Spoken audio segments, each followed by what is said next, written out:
Yo, what's good? What's good, everybody? What's good? What's good? What is good? Let me move some things around here. Let me move some stuff around here. I want to check and make sure that I'm on in all the right places. Let me see here. Let's do the mic check, I guess is what they call it. Let's do it. Hold on.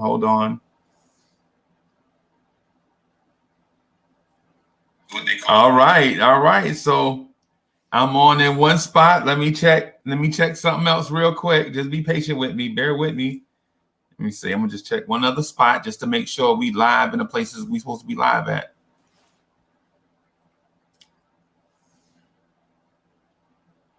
Bam, there we go. Oh, there we are. What's good, everybody? What's good? Delano Steele is in the building. The man of steel himself. What's good? Shout out to Steele. Hey, shout out to Maverick. What's good? Maverick 2190. What's good? What's happening, Mav? Yo. Hey, all right. Hey, what's good? RKL, what's good? Oh, you just got off? Word. That's what's up. Boss. Yeah, man. Feeling good, man. I got a long day ahead of myself, man. I'm going in probably around 10. It's a long story.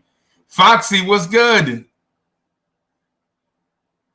What's good, Fox? Yo, it was crazy on the Knicks at Night podcast last night. A couple of fights broke out in an orderly way, which was good. That was kind of good. We kind of had a couple of so shout out to everybody on the Knicks at Night podcast, man. That thing is super dope. It's got like a reputation of its own. You know what I'm saying? That show is so dope. You know, we go from like, you know, the panelist type setting and everything, and then all of a sudden street fights break out, man. It was mad entertaining. It was funny. Yo, Wayne Peterson, what's good? Hey, the live stream was dope. The game? Yo, Delano Steele is absolutely right. Hey, my man Steele is absolutely right, man. That was a great win for the organization. Man, last night. That win did us good. You know what I mean? That win was a really good win. So yeah, that win was a really good win, man. Frederick was good. Frederick talking about Freezy Springer.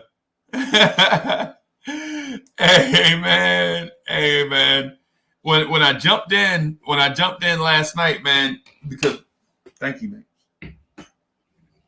So when I jumped in last night, man, it was kind of like, you know, Foxy believe in that law and order, boy. You mess around, Foxy don't play.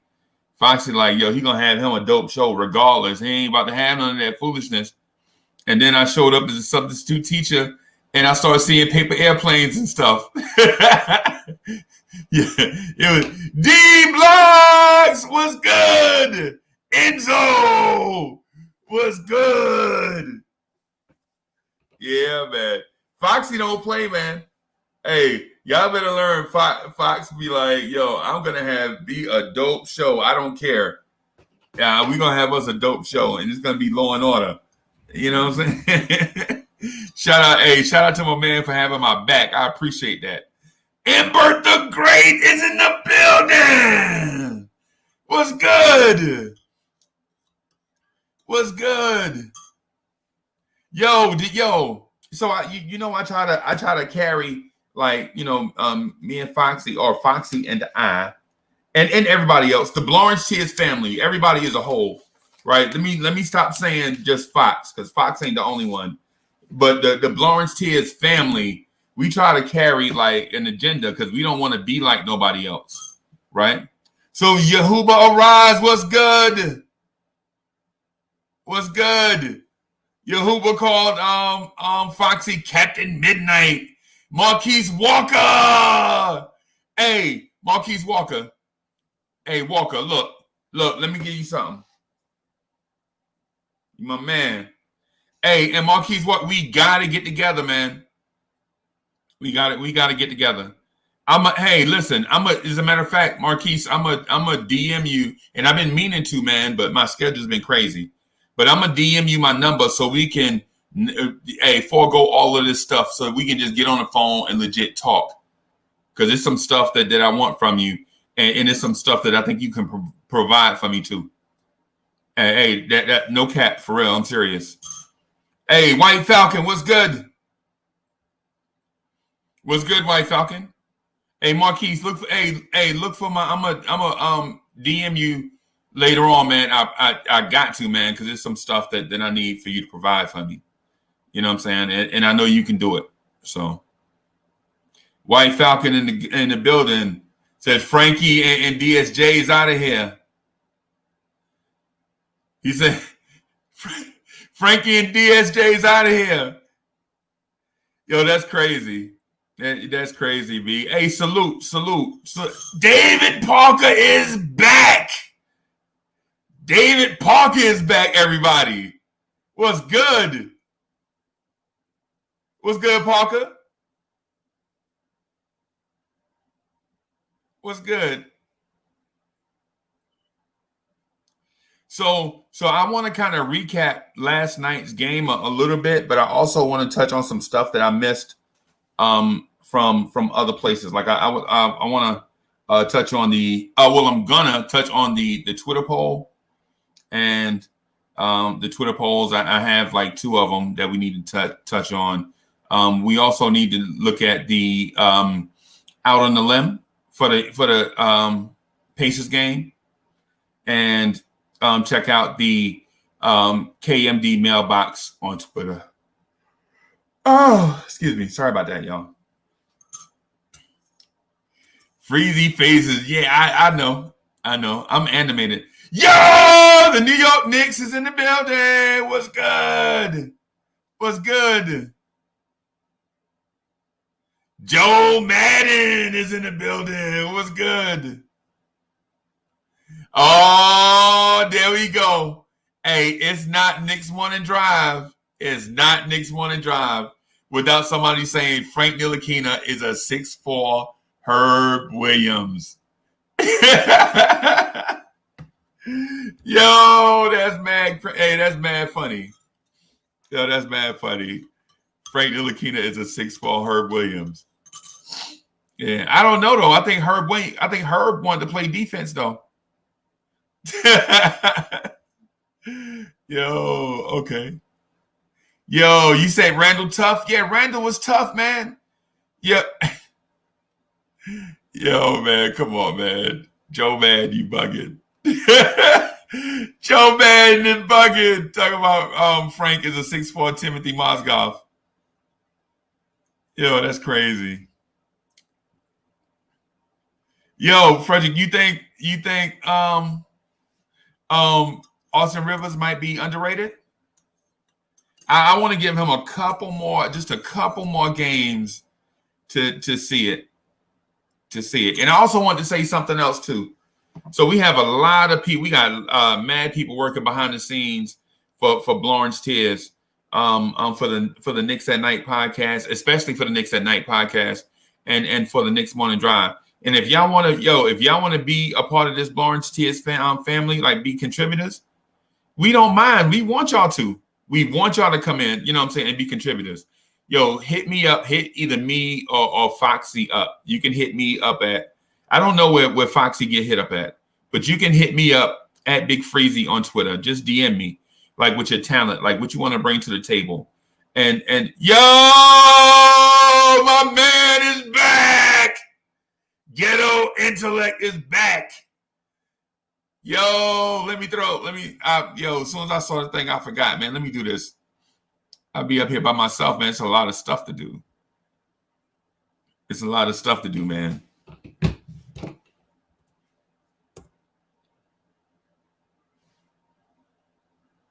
Yeah, so getting back to it, if you want to help contribute to the show, and listen, this thing is organic now. This thing is organic. Like I don't have no payroll or nothing like that. It's just all it is a bunch of people coming together, like ad hoc, trying to make this thing dope.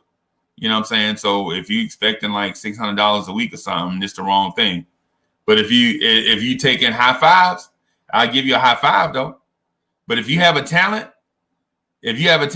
hey, D Block, man, this is about y'all. This is about y'all. This ain't about me.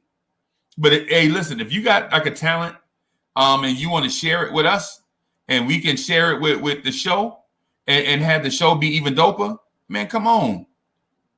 Come on, you know what I'm saying? We can't pay you, and I'm telling you up front, yo, we can't pay you with money, but we can pay you with like exposure and virtual love. You know what I'm saying? Yeah. For sure, Marquise Walker. Marquise Walker said, running the show requires assistance from people that appreciate you and the movement. This right here is a movement. Watch you pop up on the screen. Watch you pop. Oh, there you go. I apologize. When I read my contract, I assumed I had some paid leave time off, some holiday time. And then I saw you got sick and I wasn't there. So it was a mix-up. I apologize, brother. Please accept my humble. I got to read my contract better. Yeah, man. Yeah, I'm sending Red around from the 5 Heartbeats. Giving it Red from the 5 Heartbeats is giving out contracts. Yo, forget a 360 deal. Y'all out here giving out 480s and 720 deals. Yo, if you think you're gonna make $1, it reverts back to me. Right. Joe, what's up, baby? What's good? What's good, guys? How we doing? Man! What's good? What's happening, guys? Joe, I thought my face was seen. Joe's the most seen face in the Knicks stratosphere. I'm everywhere. Let me go get I'll be with Legion Knicks. I'll be with my man, Ron Cleveland. I'll be everywhere. Yeah, can't get enough of these Knicks, especially now more everywhere that the fact that we're sitting 3-3. Who the hell thought the first 6 games with that schedule that we were going to be 3-3 after 6? I thought 1-5. Maybe 1-5. I was like, yo, if we don't get this Cleveland game, bro, we might be 0-6. We looking decent, and the thing that I liked about the game yesterday, they didn't have to lean. Julius put his part, but they didn't have to lean on him. He didn't have to come up with over 20 to carry the team. Guys like Austin Rivers and the young guys, except everyone had a piece in this win except Kevin Knox. Kevin Knox, mommy and daddy wasn't in the stadium, so he couldn't score. I like Kevin Knox, but he's on the verge of being called a bona fide bust. Yeah, hey man. Soon. And so the thing with Knox is, and the same thing I keep telling Kevin W is, don't be bringing up Kevin Knox's name if he's not bringing consistency on a nightly basis. Mm-hmm. You know what I'm saying? Don't come at me like just legit talking about, well, he played with more energy. Hey man, I understand that, man, but we need something beyond energy. Yeah. You know what I'm saying? But what I like is his defense. He's consistent on defense, was the start. Last year, he looked lost on defense and did nothing on offense, so he was literally unplayable. This year, at least he's on the floor, he'll play good defense, which I expected from him because look at him. He has the length and the size. Kid needs to be just more aggressive. He doesn't go to the basket enough. He's like, what is he, 6'10"? Yeah, this dude is and mobile, and not a 6'10" stiff, by the way. No, like mobile, mobile. Yeah, you know what I mean. So, but the thing with Knox is, why does he only produce in games where he's motivated? Like he produced in a game where his mother and father was in the stadium. Mm-hmm. You know what I'm saying? But the next time we see him, He looked like a POW with all these bandages on out of the blue. Like, come on, man. And Yeah. and they keep telling me Knox is 6'7". Yeah, but you know, That's what ESPN and Google say. Was one of the guys, I forget who it was. Maybe it was you that seen a picture on Twitter of him and Obi standing beside each other. And Knox dude is 2 inches taller than Obi. Yeah, it was two, and Obi's listed at 6'9". Yo, they could man, listen, I know heights and stuff, man. Yeah. I know heights and stuff. My man was but whatever, man. Yeah, Obi's 6'9", so if he's 2 inches taller, he's sitting at 6'10" at least, 6'11". Like the guy's length, and he has. When I look at him, I could see him at the size and the ability he could have of a Brandon Ingram. He just don't know how to use it. Right. Why yet. Why does it? You're 6'10", 230. Giannis is 6'10", about 230, 240, and he drives like an animal. Why doesn't Knox he needs the confidence. I think just this coaching staff needs to be on him and be like, go to the basket more. Because to me, he'll go to the basket once or twice a game when it's open, or he's just shooting threes. Right. Hey, and so I'm gonna throw these things in real quick, Joe. Just be patient with me for a second. First of all, hey, subscribe to the channel. Make sure y'all like the live stream. Turn on your notifications. Join the virtual chat. Join the video chat. Share on your social medias. Do all that stuff so this family can continue to grow. Right. Also, I need for y'all to follow me on Twitter. Right. And the reason why I ask y'all to follow me on Twitter is that so that we can start growing this platform on social media, because we don't really have a social media presence like that, but we should, because a lot of people like what we're doing, and it's not because I'm doing it. People like it because it's interactive. It's Knicks fans. It's Knicks fans producing Knicks fans stuff for other Knicks fans, and we want to make sure that we catch as many people as we can, so that the product that we put out here, you know what I'm saying, they can either add to it or at least get some enjoyment out of it. So, and follow me on Twitter at Big Freezy, and soon the Facebook page soon come. And so we'll have we are also on Instagram. Also, so we have a presence on social media everywhere. What I'm going to start doing is flashing stuff on the screen, so you'll know where to find us at, right? So, but follow us on social media and make sure that you join into the movement, right? So I want to. David Parker said, "I'm sorry. What's the Twitter? It's at Big Freezy. It's at Big Freezy. So I'm going to list it up here in a few moments, and that goes for y'all on Sportscaster too. The Sportscaster crowd, man, is deep, and man, they hang in there. They are loyal. The Sportscaster crowd, Sportscaster. Make sure y'all follow us on Twitter, and the Facebook page is coming. But I want to read a couple of things off of Twitter. We had a Twitter poll, right? And the Twitter poll, and don't y'all laugh when I put my Snake Eyes Benny glasses on, but so the Knicks morning drive, right after.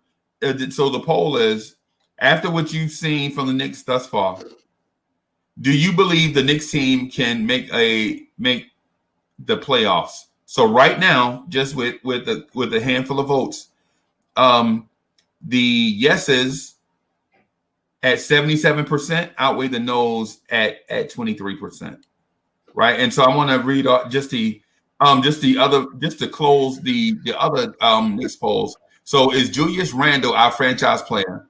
62% says yes, 38% says no. Man, you tripping, man. Hey, yo, you making me laugh. You making me laugh, man. I know. Not trying to be serious right now, man. Y'all making me laugh. Because Joe's up here. If Joe wasn't up here, then you had to see his facial reaction. Y'all making me. That's why I'm not looking at y'all, man. I'm trying not to get y'all distracted me. Y'all making me laugh. We're here for the crowd. We're not here for you.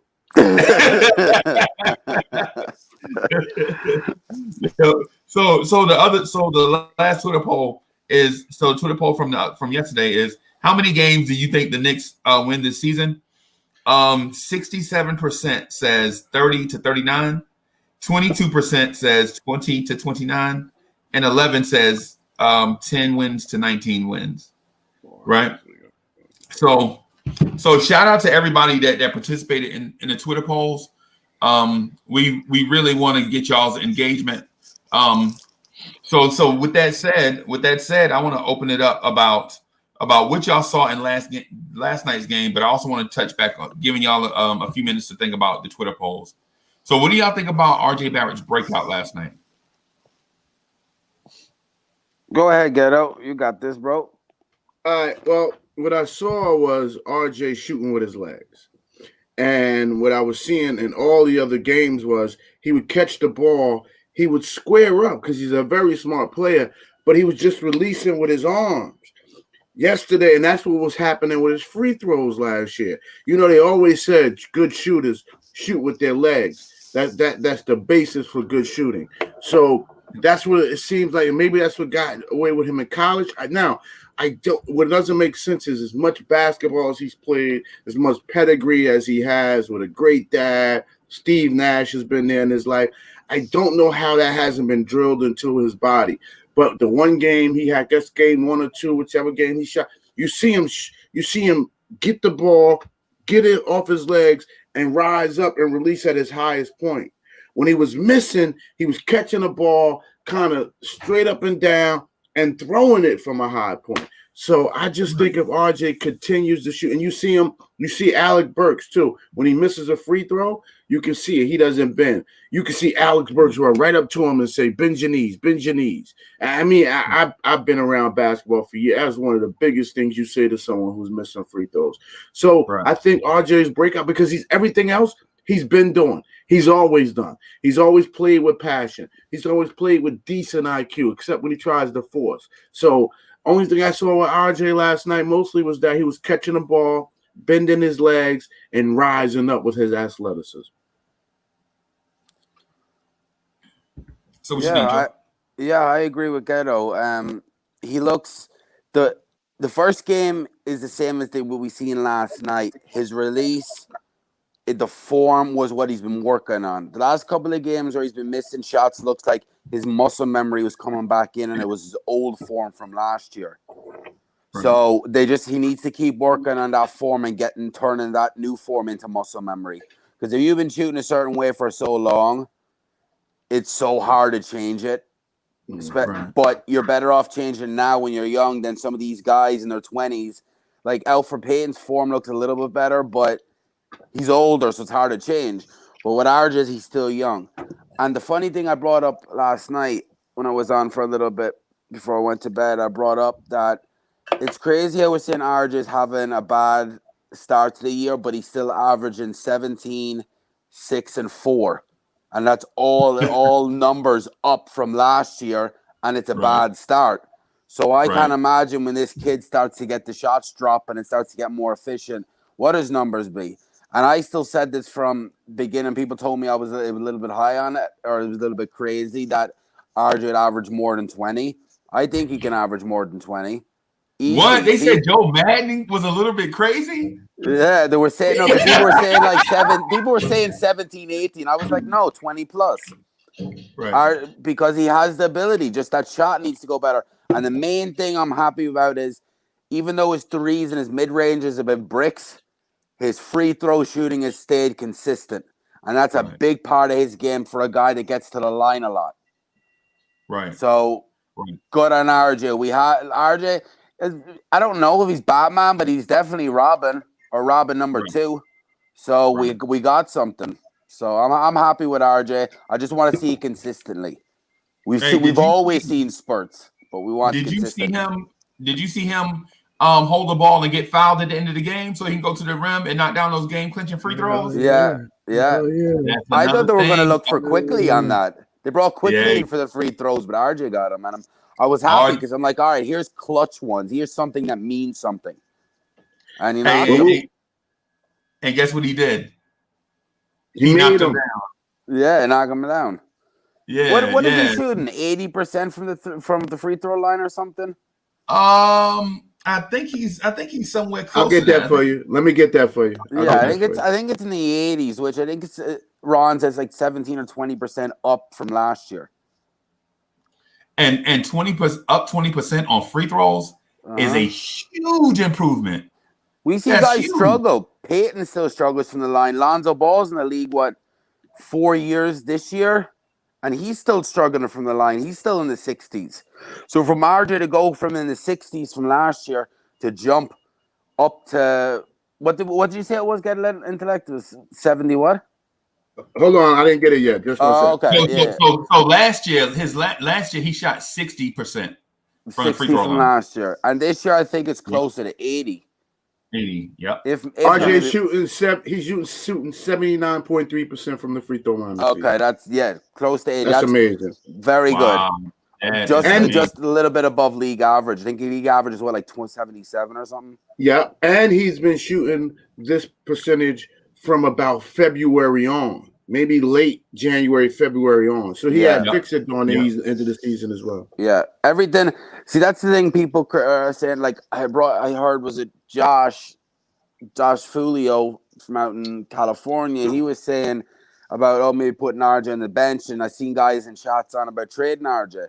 I'm like, no, you got to let the kid work, because if he's doing over 17 points a game and he's struggling, when he does start getting it all, puts it all together, the kid's going to be unstoppable. You're going to have to guard him on the outside, guard him on the inside. Like him going to the basket, a lot of teams, like they struggled with it yesterday. Oladipo was an all defensive player, and he struggled with RJ. Hey, but man, did you see that mess that was going? See, I feel like RJ could have had 35 yesterday, right?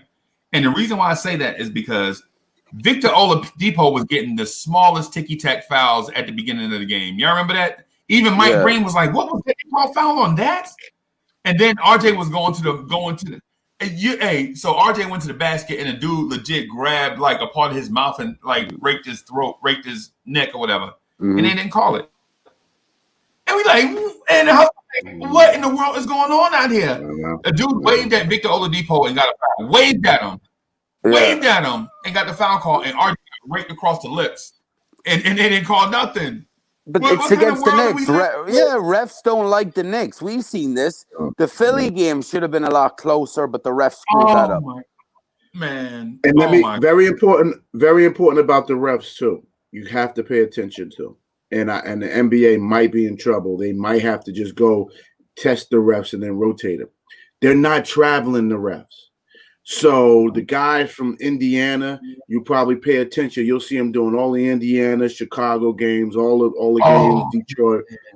The new guys in New York are probably just doing the Nets and the Knicks because they don't want them to get to travel too far. They're like quarantined, so they don't bring, because that's the last. So if you do so many Indiana games, what do you think is going to happen? You know they're going to get close to the Indiana players. So watch the calls when teams are at home, because refs are human beings, and if they get close to a superstar athlete, and they make pennies on a dollar compared, they may start to be some serious bias. Where in the past they would take a ref from Florida and send them to California.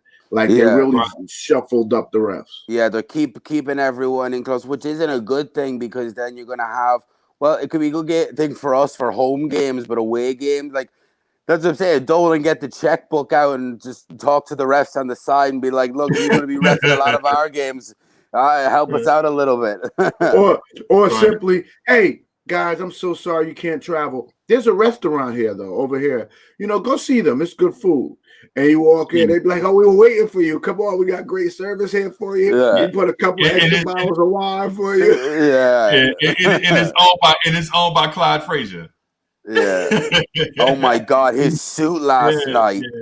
What the hell was that? I don't. Now leave my boy alone. He's still stuck in the 70s. Yeah. My wife just comes down and say, "I just want to see what Clyde got on tonight." I swear, last night I think Clyde got into it with some curtains. I think the curtains won. That night. But it looked like Clyde legit got into a fist fight with some drapes. Yeah. Yeah, man. Yeah, Well, yo, but yeah, Clyde and them seem a lot more happier than last year. You could hear it the way they're announcing games that they were more like him and Breen sound more frustrated. Now they're right. seeing competitive, and they're seeing that the Knicks are going somewhere. And I seen did you guys see last night Stephen A. Smith tweeting out talking about the Knicks, praising the Knicks? I wanted to just give that guy a good beating because No, I'm like, you've been trashing the Knicks every time they've been losing, and you're a Knicks fan, and now they start winning some games. Now you're jumping on a bandwagon, and then if we No, no, no. lose 2 in a row, he's gonna start trashing them again. Right. Oh my yeah, God! no, I'm gonna wait till 20 games in to see that. Yeah, If I'm we not play like jumping this for nothing 20 yet. games, Yeah, if we play like this for 20 games, the media is gonna go crazy over us. And that's yeah. why I want Knick fans to hopefully pay attention. And that's why I'm gonna blog at them and say, you see this?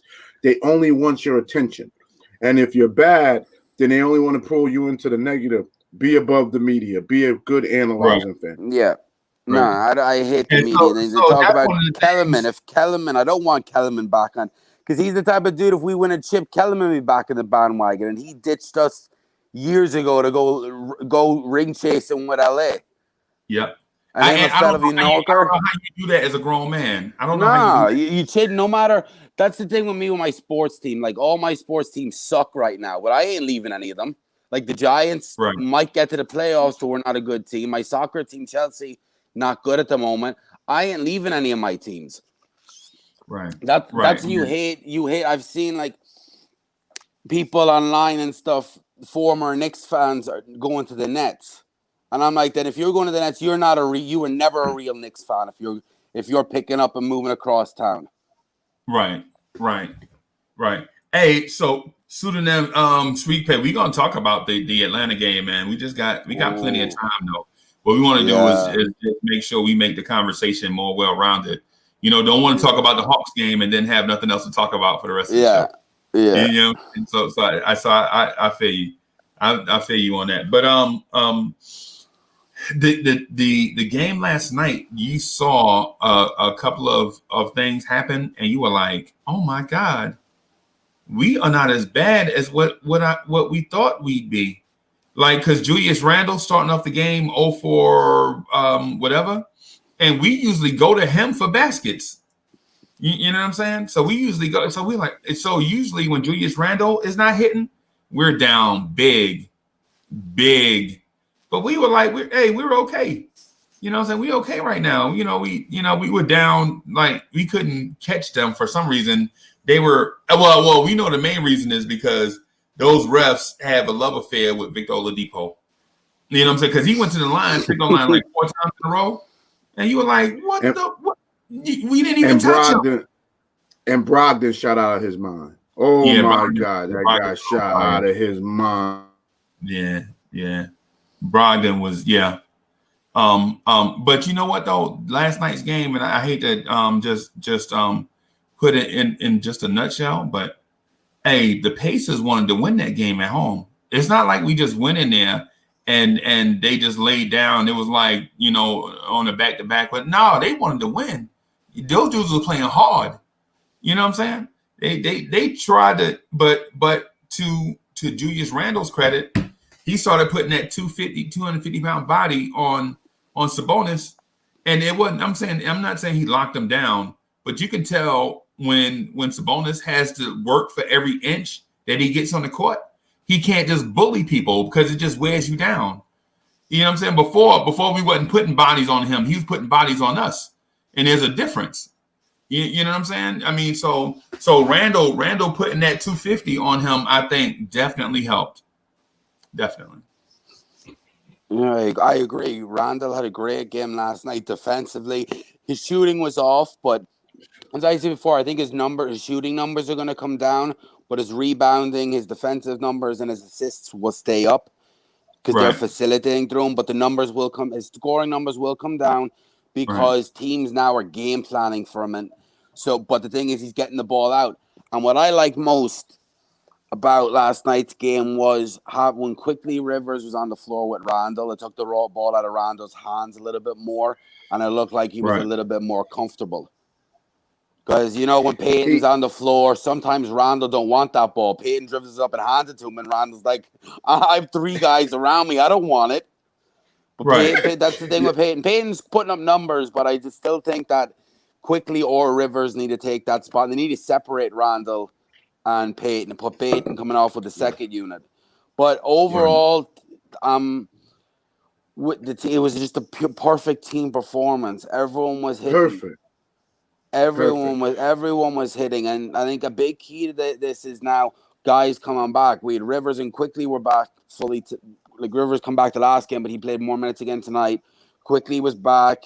We still have Burks to come back, who's been hitting lights out. We still have Obi to come back next week. So we have a deep roster, which is going to take a lot of the load off of Randall, because I think Randall yesterday was tired. He played 44 minutes, and then he played 41 minutes against Toronto. So he was playing 2 games back to back over 40 minutes. So I think he was gassed. But I'm glad the rest of the team responded and were like, Randall, we got you. And they took a load off of him. And he played 37 last night. Yeah. We talked about RJ. By the way, we got to watch that. RJ played 42 last night. So, and that's the thing about that's going to be the thing to watch. Thibodeau always has his horse. Jimmy Butler was his horse. Now RJ is his horse. There's always one guy that's going to get, it would not surprise me if Randall does stay here. If we're winning and Randall's not traded, then I think Randall and RJ could be one of the top guys to lead the league in minutes. Right. RJ definitely. Yeah. Which is good to get the experience and get the toughness, but at the same time, you don't want to gas the kid, especially if we can go on a playoff run. You need to keep the guy energized, because at Tibbs teams at the end of the year tend to get sloppy and gassed because he burns them, and he burns them in practice too. It's not just games. Plus, this is a players' league, so at some point the agent, he ain't got his big contract yet. These guys look to want to play in the league for 20 years, and they know this is not the recipe for doing it. But what I did see Randall coming out in the beginning, and I hope he does get this together. I want him going strong to the hole. Now he was dribbling. He's a little afraid of Sabonis. Sabonis is a little too big for Randall, and that's my other fear with Randall. Some guys play bigger than him at small forward, and shouldn't be tougher or big. Randall should be one of the toughest players in the NBA for as long as he's been there. He should be. Right. I know he's not built like Oakley, but he should play more like Oakley, and he really does it. He plays 100% finesse. So that bugs me out. So he was taking fadeaway. He was dribbling and fading away, and I'm just he was trying to get his own. He was struggling. He was trying too much to eat first before continue to set everybody else. But I think Tibbs called a timeout when Toronto had 2 turnovers back to back to try and get to the hole and turn the ball over, trying to get his own. And Thibodeau, I think, pulled him aside and was like, "Yo, you got to get the passing going." And he came out after the timeout and started facilitating a bit more. But I think he was getting frustrated, and that's one thing I do worry about Randall is if the team's not shooting well and he's not shooting well, he might try and overdo it too much. It might cause a lot more thing, because he's going to be like, all right, I have to take this, and him not shooting well with the team, trying too much. That's what happened against Toronto. He wasn't shooting great, and the team was shooting horrifically. So I think Randall tried to take a little bit too much of a load, which they need to just calm him down. It's stick to the game plan and keep moving. But Randall's looking good. As I said to the fans, I'm like, it's going to take about 20 to 30 games for me to change my mind, because I've seen 60 games of trash last year. It's going to take one, but I'm getting there. I'm supporting him. If we're losing, then maybe move on. But Randall at the moment is our guy. And if RJ can step up and the role players step up, this team could have a real chance of making a run to the playoffs. Right. And Andre Bryant said something that I saw too. So Julius Randle is 5th in the league in miles ran, right? That means he's in motion the 5th most of anybody in the NBA. And guess who's number 1? RJ Barrett. Amazing. RJ Barrett. Yeah. No, they move. Yeah. So the thing with Julius is I think we need to get a point guard that's going to get him easy baskets, because it's not fair to Julius to be able to facilitate to get others easy baskets, and then him have to grind 100% to get his own. Agreed. He needs to be in the post. He doesn't need to be facilitating. Yeah. So we need somebody to get Julius some chippies, man. I mean, quickly look good with Julius at times on the floor last night with the pick and roll and Yeah. stuff, and I think that can help, because that's what I think it was more or less. He couldn't trust the rest of his point guards, because we've seen the preseason he was playing a lot through Julius, but with the point guards as well. And then when Rivers stayed out and quickly got hurt and we had to lean on Peyton, I don't think he could trust Peyton too much to facilitate. So he ran it through Julius. I think if quickly, for the next 2 or 3 days, our game is going to be Peyton until Rivers and quickly get fully back to game time. Yeah. But at that, I think then one of them is going to start and Peyton's going to go to the bench. I think that's going to help Julius because one of them can do a lot more. Well, so what I think a point guard's very important for Julius. It's very important for Obi. It's important for every team. Every team needs it. Like all these championship contending teams and all these playoff teams all have above average to nearly all-star caliber point guards. All of them. So what I saw last night, I still love quickly. I'm backing off Freeze. Any rookie of the year talks. Maybe we'll see. But he's so small. And one thing that Indiana has, they have very big guards. Look at Brogdon. Look at Oladipo is not a small man. Right. And even when TJ McConnell came in, he's a big body. They were really just pushing quickly to the hole, which is why he was one of the only players with Kevin Knox to have a minus minutes on the floor, because they just really bullied him, cleared it out, and bullied him to the hole. Now, his offense was good, but if he keeps getting negative on the defense because of his defense, it's going to be hard to not take him out and put Peyton or Rivers in. And so that's my only problem I think I'm going to have. I can't wait for another year or two of his off-season bench work. Yeah. Because you just can't do that in his gym work. You can't do that during the season. It's just going to hurt your shot. But that's the only thing. He's going to have to be able to give his body up and not be able to get pushed all the way to the hole. Yeah, I'd like to see Rivers start for a little bit, and I'll tell you when I want him to start. I want him to start against Atlanta, because he will destroy Trae Young. Trae Young don't know what defense is, and the way Rivers can do it all three levels. You've seen him; he can pass it. Let the offense run through Julius, but have Rivers on, because it opens up that shooting. I think you put Rivers on Trae Young. He'll hold Trae Young defensively, and he will kill him going to the hole.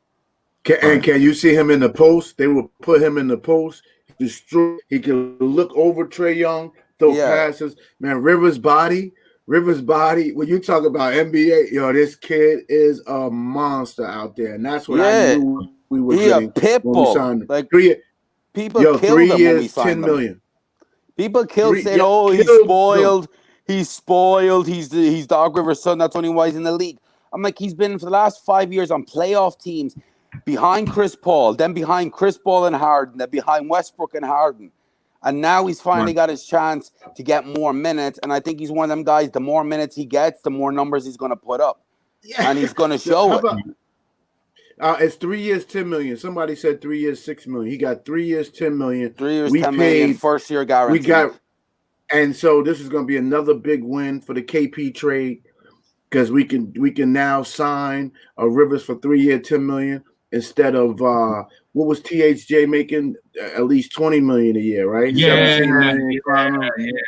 So guys, when you're analyzing the KP trade, please let it be known that we can come get a Rivers because we got THG off the team. Yeah. Right. And I think that pick is going to be a lot more higher than people think in the draft of the KP trade, because Luka's running out of mileage. They're playing him 40 plus because they have no KP and nobody else. That dude's going to get hurt, or he's going to gas and have a decline year, which I don't want him to get hurt, but I'd like for him to decline because I want that pick. I like that pick to be high. And at the moment, the way it looks like we're playing better than them, that their pick could be more valuable than our pick.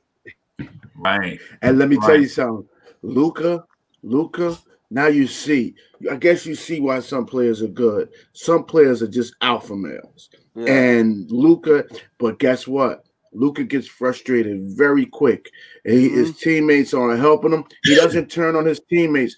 But I seen him kick the scoreboard, the board the other day. I see him getting him. Teams are going to go out to get under Luka's skin. And he got to keep his cool. But I don't want to analyze him because the only reason we are is because I think he's going to lose it. And that's what's going to help us have a great pick. Because I haven't heard nothing about KP coming back no time soon. They said towards end of February. So that's just around the halfway mark of the season, I think. February going into March. But he's not going to stay healthy. We know what KP is. That guy has a long list. Like, when you look at it, I looked at the list of his injuries. He's had over 30 different injuries in his career, and that was including Europe. He's had 2 ACL tears. He had one in Europe and one here. He had Achilles here with 2, right? Then he had foot injuries. That's the problem when you have a 7-foot player that plays like a 2 guard. Right. His legs and his body ain't able to move that way. So he needs to can't be going to have a career. He needs to change his game, be a spot up shooter, and go into the post instead of running around screens like you're Steph Curry. Like you're 7 foot tall, your legs aren't able for that. So that's I think as we're winning that trade, we got to see what the picks turn out to be. Right. But he can't stay on the court, and it's sad to see because I liked him coming out and I thought he could be something, but that's happened. Basketball's a tricky game. Yeah. Basketball it's a tricky game. It doesn't matter how much talent you have. There are a lot of factors that go into you being successful, being a star. For one, you have to be on the right team, the right environment, because no matter how much talent you have on the court, man, if you're not in the right situation, you're not going to be successful, or you're going to have a hard time being successful. The other thing too is you have to have a lot of luck go your way, like you have to avoid the injury bug. Avoiding the injury bug is not guaranteed. It doesn't matter how much work you put in the weight room. You know what I'm saying? You because the smallest freak thing, like Dominique Wilkins tore his ACL, right? And he was on the one side of the court by himself and took a misstep and tore his ACL, right? He was on one side of the court by himself and tore his ACL. You know what I mean? You mean his Achilles? Oh, his Achilles. Yeah, tore his Achilles. Yeah, I'm sorry. Tore his Achilles. And he wasn't the same player no more after that. 7-footers struggle. Like, look at Yao Ming. Yao Ming was dominant, but only could have, 10, 11 years in the league because of injuries. He never played. I think he might have played over 60 games once. Right. Injuries because that's freakishly long. Like 7-footers are. People think, 7-footer, you can just get the ball in the paint, put it up. There's more to it. Right. For one thing, cats of average height, you know what I'm saying? Kind of like us, we can walk and chew bubble gum at the same time. But the taller you get, bro, the taller you get when you get into those 6'9", 6'10", 7 foot, especially 7'3", 7'4", 7 foot. Yo, it's not that easy. It's not that easy. Didn't you say it was 6'3"? Who, me? Yeah. Yeah, I'll take that. Oh, I thought you said you were 6'3" because I was about to say that's not average height. Yeah, no, I'm 6'3", and I'm 6'3", and it's like if I go, I'm like I get cramps and stuff in my legs at 6'3". I can't imagine with these guys like 6'6", even 6'6", 6'7", 6'8", 6'9", like all the way up, even 7-footers. Like I'm like I can't imagine what they go through, and it's just small things that happen when you're walking. It's nothing to do with running or sport. It's just walking is tough for them guys because you have to keep looking down, and and then back injuries too for 7-footers is serious because your spine is so goddamn long, and it's tough. It's tough for a lot of them 7-footers. Some of them get through it, but how many 7-footers do we know that have averaged at least 80 games a season through like a 10 more than a 15-year career? They don't. No, they don't. So we can start us a basketball team because if Joe Madden is 6'3", and Ghetto Intellect says he's 6'11", we could start us a basketball team. 6'11". I am 5'10", 5'11", and I'm above average. You guys are far from average height.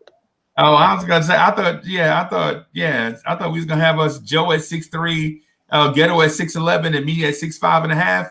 We can rock. We can go out there. We'll be the new Knicks. Oh, you 6'5". Yeah, nothing's average about you two guys. I remember you what said the average height for a man's like? What, 6 foot?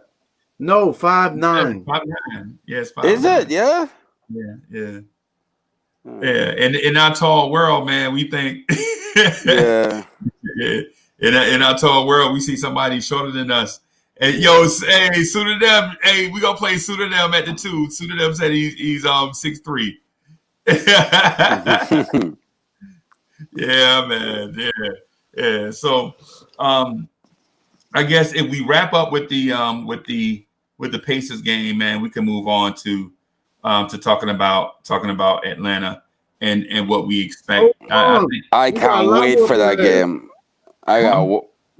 We got to talk about Mitch.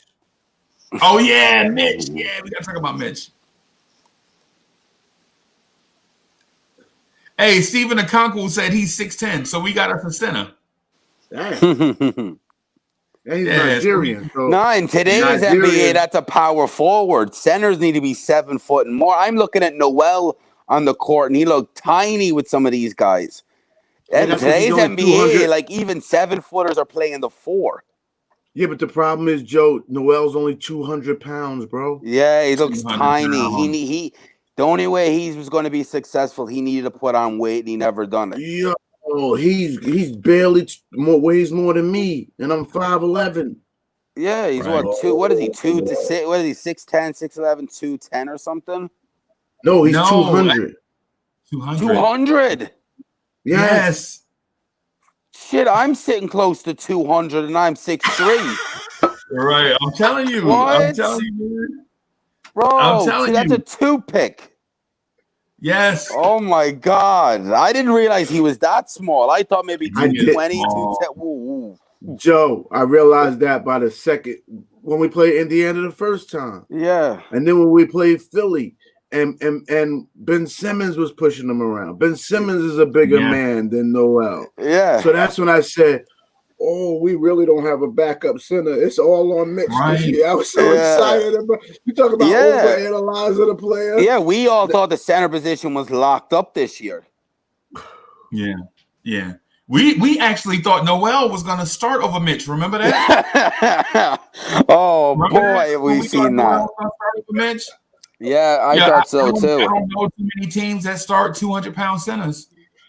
Noel was a minus last night too. Yeah. He had a better game last night than he did previously because he doesn't know how to handle the ball, and even inbounds in the ball he's made mistakes where they threw it out of bounds and stupid stuff. And I'm like, I always wondered. I was like, he was like the 5th overall pick, dropped because of injuries. People thought he was going number 1, and it never panned out. But I thought he'd be better than he actually was. Now I see why it hasn't panned out because he doesn't. He's not a ball. He's basically he does no offensive game. He's a shot blocker. He's a rim protector, and that's it. And he can't even do that now his NBA because he's too small. The guy should have put on weight, and he'd be a lot better. But like, how can he not put on weight? Is he just not able to? Because he's 6-7 years in his career. He should be in the weight gym every summer. Yes, he is. I don't get it. So it was never about getting rid of Mitch this year. I think we brought him in to try to motivate. Mitch probably got in practice and probably destroys him. Yeah.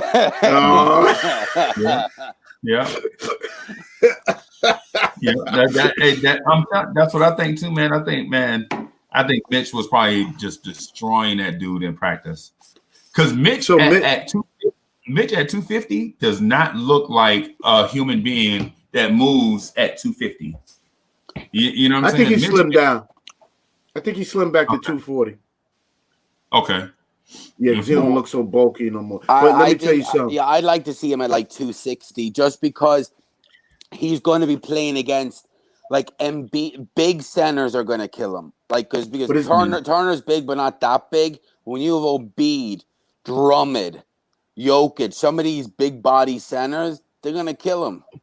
But I hope whoever he's got as his agent, he's got to get them. He's got to get the right people because he's got to get it another 10 pounds from the core down to the calves. He cannot try to put it. Yeah, he cannot. He tried to put it on. I saw him when I saw him in the training camp press conferences. He just looks so bulky in here, and that's not the answer. Yeah. He's got to get it from the core down. And boy, but let me tell you something. Last night, 8 for 10. Plus 10, the highest plus on the court. When he was on the court, let me tell you something. And then to help him out, his man, Turner, goes and tries to hit 4 3-pointers in a row to begin the game, which then gave him the opportunity to rebound more, get out and run, and Mitch on them. Now, a couple of them was people going to the hole, but he's got that. I always said he had that. It's an old corny cliche, so forgive me, guys. But certain guys got a nose for the ball. They just know how to get in position, where to get. And last night, his instincts was back again. If RJ threw up a bad one, if Peyton threw up a bad one, the guys his defenders looking to defend them guys coming to the hole because you have to. And Mitch just comes in behind them, grabs that ball, and boy, was he finishing around the rim. As long as Mitch does that, and you guys may disagree, Joe, let me know if I'm wrong. Freeze, let me know. I don't need Mitch to have an offensive game if he could get 4 or 5 of those a game. I don't need him to have any offensive mode. If he, so go ahead, Joe. I knew somebody would disagree. I want to get him a little bit of it because he has the length, a little bit of like a sky hook or some like a floater or something a little bit more to get him points because we got to realize we have to pay this guy and he's going to probably demand about 10, 12 a year. If I'm giving him that type of money, I want to see a little bit more offensively. But with Mitch, why can't he do this consistently? He done this against Sabonis and Turner, 2 good big men, but against Aaron Baines, he couldn't do nothing, who is a terrible defensive center. Chris Boucher, who is half this, who looks about 7 foot 160. Yeah, what is Boucher like? He must be lower at 7 foot 160. Like the kid, you blow him away with a fart. Like the guy is like thick, and Mitch couldn't dominate on him. But then after the Toronto game, I think Tom Thibodeau took off his belt and gave each one of them a smack to be like, "What the hell was that?" And then they woke up. He just needs to do that every game because that's the thing with them. It's not consistency. Like Knox can ball out and then goes missing. Mitch can ball out and then goes missing. RJ can ball out and go missing. I just want consistency. Mitch, I need to see what I seen last night from Mitch. I need to see that for 10 more games straight to know, okay, we good. Because I don't want him go sleeping again now against Atlanta. And he don't have it easy against Atlanta because he'll be going up against like John Collins and Click Capella. Hey, so a couple things. So Frederick says Frank is a 6'4" Joe Madden. I don't know about that. I don't know. I don't know if Frank can shoot like Joe Madden. You know what I'm saying? I don't know if Frank can shoot like Joe Madden. Right. So where'd you play? You played ball, Joe? Yeah, I played in high school. Okay. And so they're asking, is Mitch even 230? Well, they had him listed at 250 something. I forgot, man. But once the season starts, your training camp weight and your season weight are going to be different. Generally, players lose about like 10 to 12 pounds during the regular season. So. Yeah, because they ain't lifting and they're doing a shitload of they're doing a lot of cardio up and down and games and stuff. They don't let them in the weight room because they don't want muscle damage and stuff. So and with COVID, I bet their moves are restricted. So their meals, I bet you their nutrition, they got to eat what the team brings them. Because if they go in the hotel on the road, they're not going out to eat. Those days are over. So and remember at 250, Tibbs said Mitch's conditioning was the problem in training camp. Right. Yeah, so, he might have it mightn't have been muscle. He might have just put on a little bit of fat. Yeah, and it's the same thing with DSJ. They said DSJ got stronger, and you looked at him, and he looked like he DSJ looked like he was in the bar for about 2 weeks and then just hopped onto a court. He just looked he looked better defensively and he looked a lot better, but he just looked very out of shape. Right. And we haven't seen him since. And why? Because he was out of shape and he got hurt again. Right. I think it may be time for DSJ and Frank. I think this thing may be over. Yeah. They ain't gonna see minutes. After the way Quigley and Rivers come back, they ain't see him, and Peyton's balling, they ain't seeing minutes. And you need to keep Frank might get spot minutes at the 2, but that's it. Hey, bro, Bullock. Let's go, Prince. Bullock has started every game for us. When Burks comes back, I don't know. I don't know he'll be in the lineup. He might get minutes off the bench for shooting, but I think time's up for him. I think RJ eventually is going to go to the 3, and Burks or Rivers are going to start at the 2. Hey, you know what? Let me say this to y'all. Because I think we've been saying it in a roundabout way, but we hadn't touched on it directly. Does it seem like to y'all that we have decent backcourt depth now and don't need Frank and DSJ? We don't need Frank and DSJ. No. I mean, if you think about it, that's the first time we probably said that in forever. We had the Knicks have legit backcourt depth.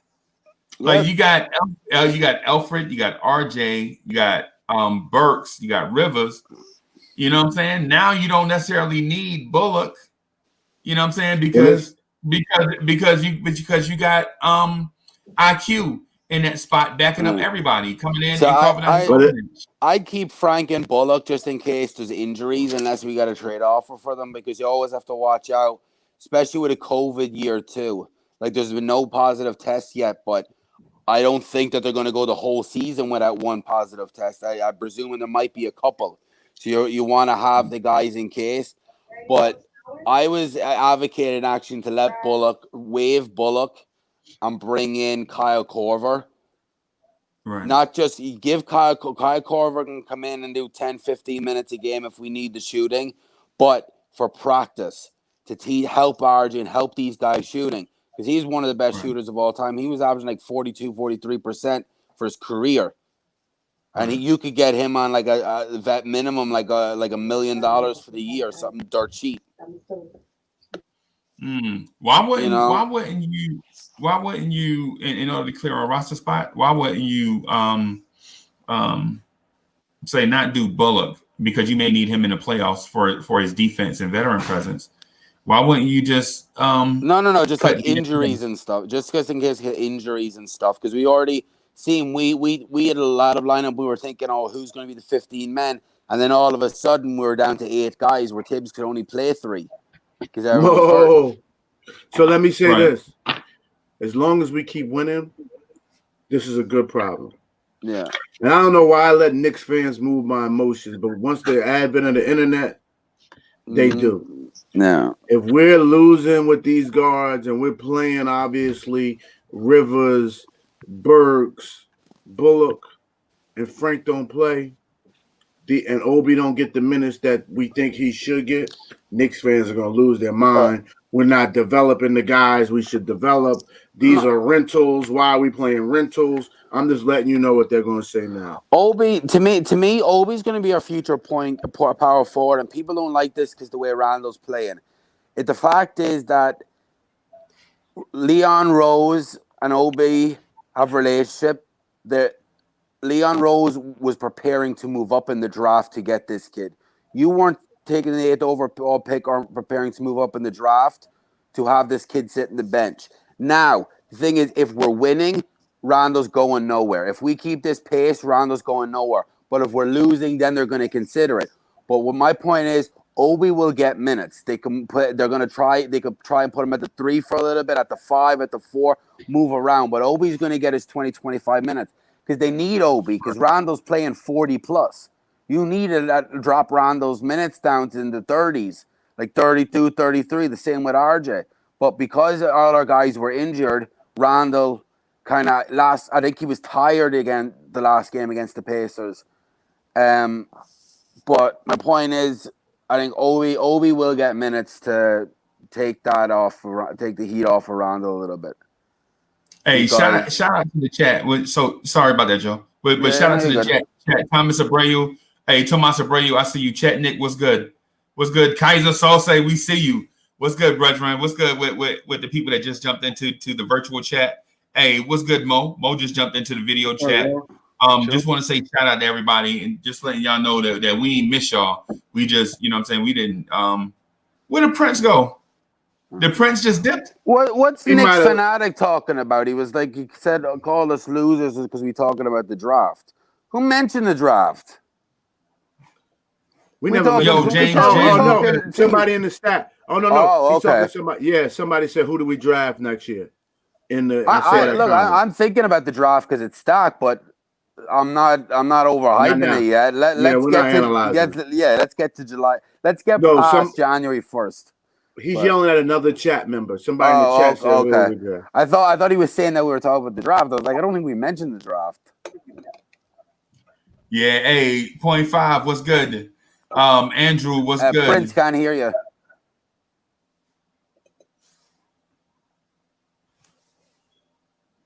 Nah, bro.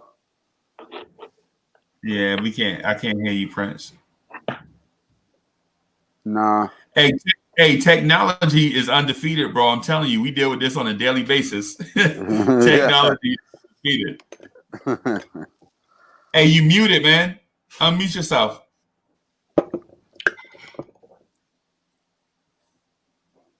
Prince, unmute yourself. Maybe it's StreamYard because StreamYard was kicking me out a lot last night. It kicked me out twice. I think StreamYard's acting up a little bit. Yeah. Hey, so Mo, what's cracking? Yo, I'm happy, man. I'm happy. Like I saw my coach. My coach was coaching him up, man.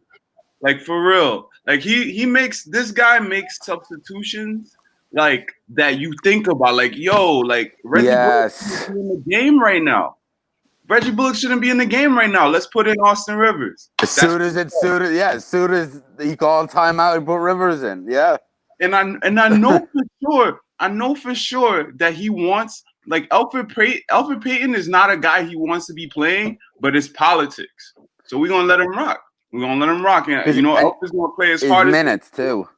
He's scoring too, so you can you know what? I'm gonna bench him right now. So he's kind of. I think the two of Payton, it's trade value. They're trying to showcase him for the deadline to move him. He has a no trade clause because he re-signed. Right. Yeah, but if a contender comes knocking around the deadline that needs like a backup or a third string point guard, he'll go to a playoff time to try and win a chip for the rest of the year because he's a free agent next year, and I think he kind of knows with Quickly and Rivers, especially with Quickly, and then maybe the draft coming up that they might go point guard, that he's not going to be here long term. So he might just say, you know what, I'll go out and I'll try and get a ring with a contender as a backup point guard or a third choice somewhere if they want to move him. He's also in his contract year. So he has a lot to prove. You know, he got a 1 year, $5 million deal, and he got cut and got a chance to go and look for something. And there was nothing. They said he had a cut and a wink. Well, what man gets cut and then says, all right, I'll just hang around and let you sign me for less? His agent made some phone calls. I'm not crazy. Yeah, he was going. He was going to China, and then the Knicks called him. Yeah. He's CAA, right? Yeah. That's the thing that scares me. Are we only going to draft Kentucky and sign CAA? Yo, it's working. It's working. I don't. Yeah, I suppose you're right. Yeah. Like those. It's working. It's working through 6 games. Yeah. Let's see in a month if the record's different. We're all going to be calling. Rana needs to get out of here. We need to get rid of Thibodeau. You know how Knicks fans are. Right now we happy. We're voting. Randall's going to be MVP. Thibodeau's coach of the year. The Knicks are going to win a title. Everyone's happy. Of course, because it's early in the season. That's where we are. But when was the last time we started a season 3-3? I was about to say you can look at every other early seasons. We was 1 and something, and it only got worse and worse. And I expected this year with this schedule, I expected 1-5, and that win coming against Cleveland. But I wasn't sure on it. But now 3-3, and we've beaten playoff teams. And Cleveland were undefeated when we beat them too. They were 4-0, and they just beat. Who did they beat yesterday? They beat somebody. No, they beat the Hawks yesterday. Okay. So, and the Hawks have been balling. I'm really excited that we beat Indiana because Indiana is like Malcolm Brogdon is an all-star. Yeah. Like Victor Oladipo's like he was an all-star, and Domantas Sabonis is an all-star. So we beat him with 2.5 all-stars. Yeah. Julius had a bad game, and we didn't even have all of our pieces. So I'm sorry, I didn't want to cut you off, but I want to make sure you respond. Your energy is a little better for the Knicks today, Mo. When we asked, okay, I just want to let you know. At least you're more humble, so you're not a Chucker, because Chuck comes in and finds something negative. So if you're gonna be on the Chuck bandwagon, you got to stay negative. You can't get nice all of a sudden. Look, Chuck was calling quickly trash yesterday at halftime on Leeds or Knicks. He was like, "Oh, he's not that good," and I'm like, "Do you?" We could have Giannis and LeBron and won 4 chips in a row, and Chuck would still find something to complain about. Yeah. The jerseys are ugly. The jerseys are ugly. I only win championships with pretty jerseys. That'd have been No. We if we win, I'm happy, man. But I felt like that day, I felt like we about to play Toronto. Toronto's is undefeated. Like they're gonna get it. And I think we're a better team than Toronto, but we were awful. We were awful. So I'm honestly, these last few games has really changed. I'm becoming way more optimistic, which is scary as a Knicks fan because when you get optimistic, they very scared. But usually we're optimistic in training camp, and by the first game we realize drop the optimism. This team is going to carry us out at least 10 to 15. I usually say by January 15th, we know what the Knicks are going to be. And this season is truncated.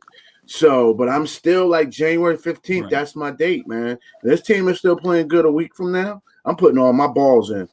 What do we have this week? We have with the pause, by the way. Pause. So let me say this. Real quick. Pause. I beat you to it. I beat you to it.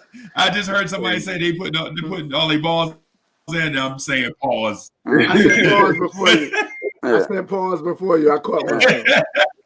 But what's our next 4 games, right?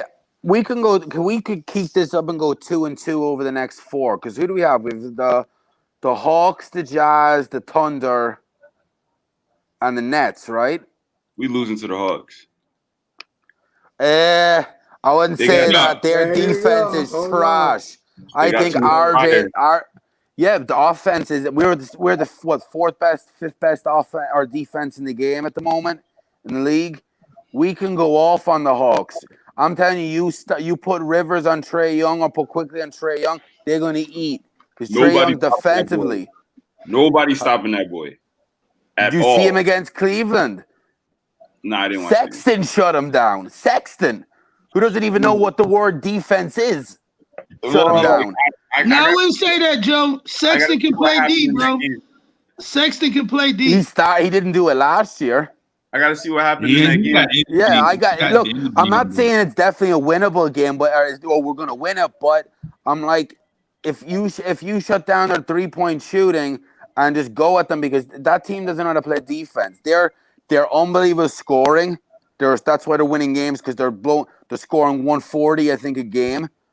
But you need to put, and this is a game I would even consider starting Frank just to shut down Trae Young.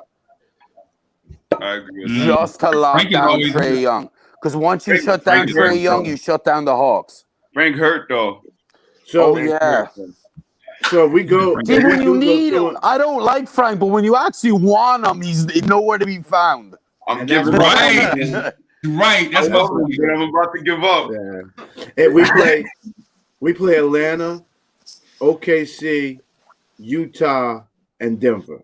If we go 2-2 in that stretch, we are a legitimate NBA team. So let's check back in 4 games. I think we could mess around and end up going 3-1, man. Because Well, like who I is said, it? You said Atlanta. The Thunders are winnable. Atlanta's winnable. Then who just say the Jazz? The Jazz to me, are looking like Donovan Mitchell's lost a step. He hasn't looked himself, but it's the Knicks. He could be a game where he could go off on us, but he looks and Gobert. I'm so scared of Gobert inside. Yeah, that might be the tough one. We might struggle to rebound, but and then Denver, what 1-4? See, the thing is these bubble teams are losing. The bubble teams are tired. All the guys that were in the playoffs, the teams are struggling. The Lakers don't even look that good. What are they, 3-2 or something? Yo, you know the thing about it? Like, I'm confident. I think so. Let me check. I'm confident going into every game because of the way we're coached. Like we're coached in a way that, like, yo, we prepare more than every team in the NBA. As much as any team in the NBA, we are preparing as much as them. Knowing that was a big thing. What's going to happen? We believe. We know, like, the rotations. We know how players play. We read the scouting report. It's not the Fizdale's Knicks. It's not Fizdale's Knicks. It's not. No, Fizdale used to throw the team out there and it's like, go play a ball. No game plan, no nothing. Lakers 4-2. Yeah. Okay. They must have won yesterday. Huh? When we playing the Lakers? I don't think this is on a schedule yet. I think we play the Lakers in the second half of the schedule that hasn't been released yet. Oh, okay. That's good. Mo, that was one thing we was trying to tell you about, you know what I'm saying, when we was talking about, I think the last show when you was on, we was trying to get you to understand that. Like, I know, like you said, y'all, like, you can't forget a person's past, but you cannot, you know what I'm saying, not two double negatives. You can't overlook Tibbs' coaching and just think like these guys ain't getting better. Like, you know what I'm saying? As we see, like, even with Knox's game last night, he still played like how often do you see Knox block somebody's shot on the drive? You know what I'm saying? Like, you know what I'm saying? Like, he shot them 2 air balls, but we know with them from his hand is hurt. You know what I'm saying? His hand still hurt, but he just didn't want a DNP. I'm going to go out there and play. But you see, that's why Tibbs pulled him early. It wasn't because of poor play. It was because, again, his hand hurt. If you're not really helping us and you shooting air balls, bring your little young ass over here and sit down. You know what I'm saying? I got somebody who's going to play for you. Oh, Freezy. Hey, Freezy, the Prince came right in with Knox. You saw that? He came right in with Knox. I know y'all was hating on him. I was reading the chat. I seen it. I knew y'all was on my boy. We ain't saying nothing up here. We didn't even bring up his name. We ain't saying nothing up here. We didn't even bring up his name. Nah. He can't help it. He had Noxa. He comes straight at Noxicizing. I got an exercise. It's like you think we about to trade him? We ain't saying nothing, man. Like no, but what I was alluding to was just that, like what we said, man. Bigger than anything, the kids are growing. You know what I'm saying, under their Tibbs, and I just love the fact that, like, I still don't believe, like, y'all, like, to me, I still don't believe, like, last year I was screaming to the fan base, hey man, you know what I'm saying? Let Fizz live. You know what I'm saying? He ain't got the time to put in his true offense. Like, no, I see now what it looks like when you have a true system, but you haven't put in an offense yet. Like, we have a system, but we don't have we don't have offensive sets for players just yet. But you can tell in the Florida game, they know where they're supposed to be. They know how they're supposed to get there. And we got wrinkles. Like, if you see game to game, we're getting wrinkles off of the plays that they're running. You know what I'm saying? Like the one I noticed, at first we were just running a dribble handoff, and the guy who got the handoff, he would just go to either the corner or the wing. Now, after he does the dribble handoff, he cuts straight to the basket, like a backdoor basket cut that Julius and them has been finding. Reggie Bullock, Burks was killing it with that play. So the wrinkles are growing their IQ, their basketball IQ. So when Tibbs start running plays for guys, man, bro, we gonna be dangerous. We gonna be dangerous. And not only that, like the coaching is great, but the players on the floor are able to make audibles. Like I remember one play, like IQ came in, and he like TJ McConnell was pressing. And then he actually deflected it and went out. And then he called an audible. He was like, yo, Austin, come over here. Let's run this press break. And that doesn't happen all the time with the Knicks. Like we miss like these little things that affect the game.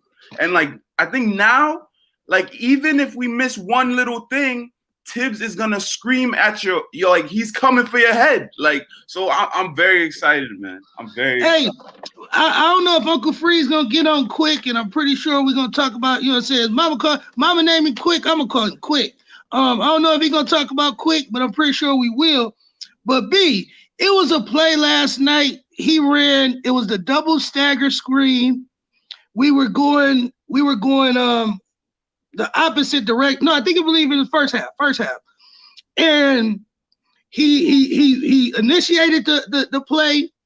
And when he handed the ball off, like I seen him screaming at Noels, come on. Like that dude, bro, his intangibles we can't teach. You know what I'm saying? That's or you can teach and they've already been taught. You know what I'm saying? We talked about him, so you and Mo do your thing. Yeah, so when y'all, my bad, Ghetto and Freezy and Joe, you know what I'm saying? My bad, late morning. Quickly. But you know what I'm saying? Bigger than anything, like we was talking about just that, the rotation. I mean, I hate to say it, I've been a fan of DSJ, but he's on it, you know, he's on the outs.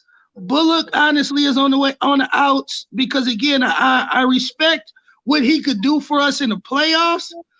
But he's just been inconsistent. Even when LeBron recruited him from Detroit to come to the Lakers, he turned into nothing.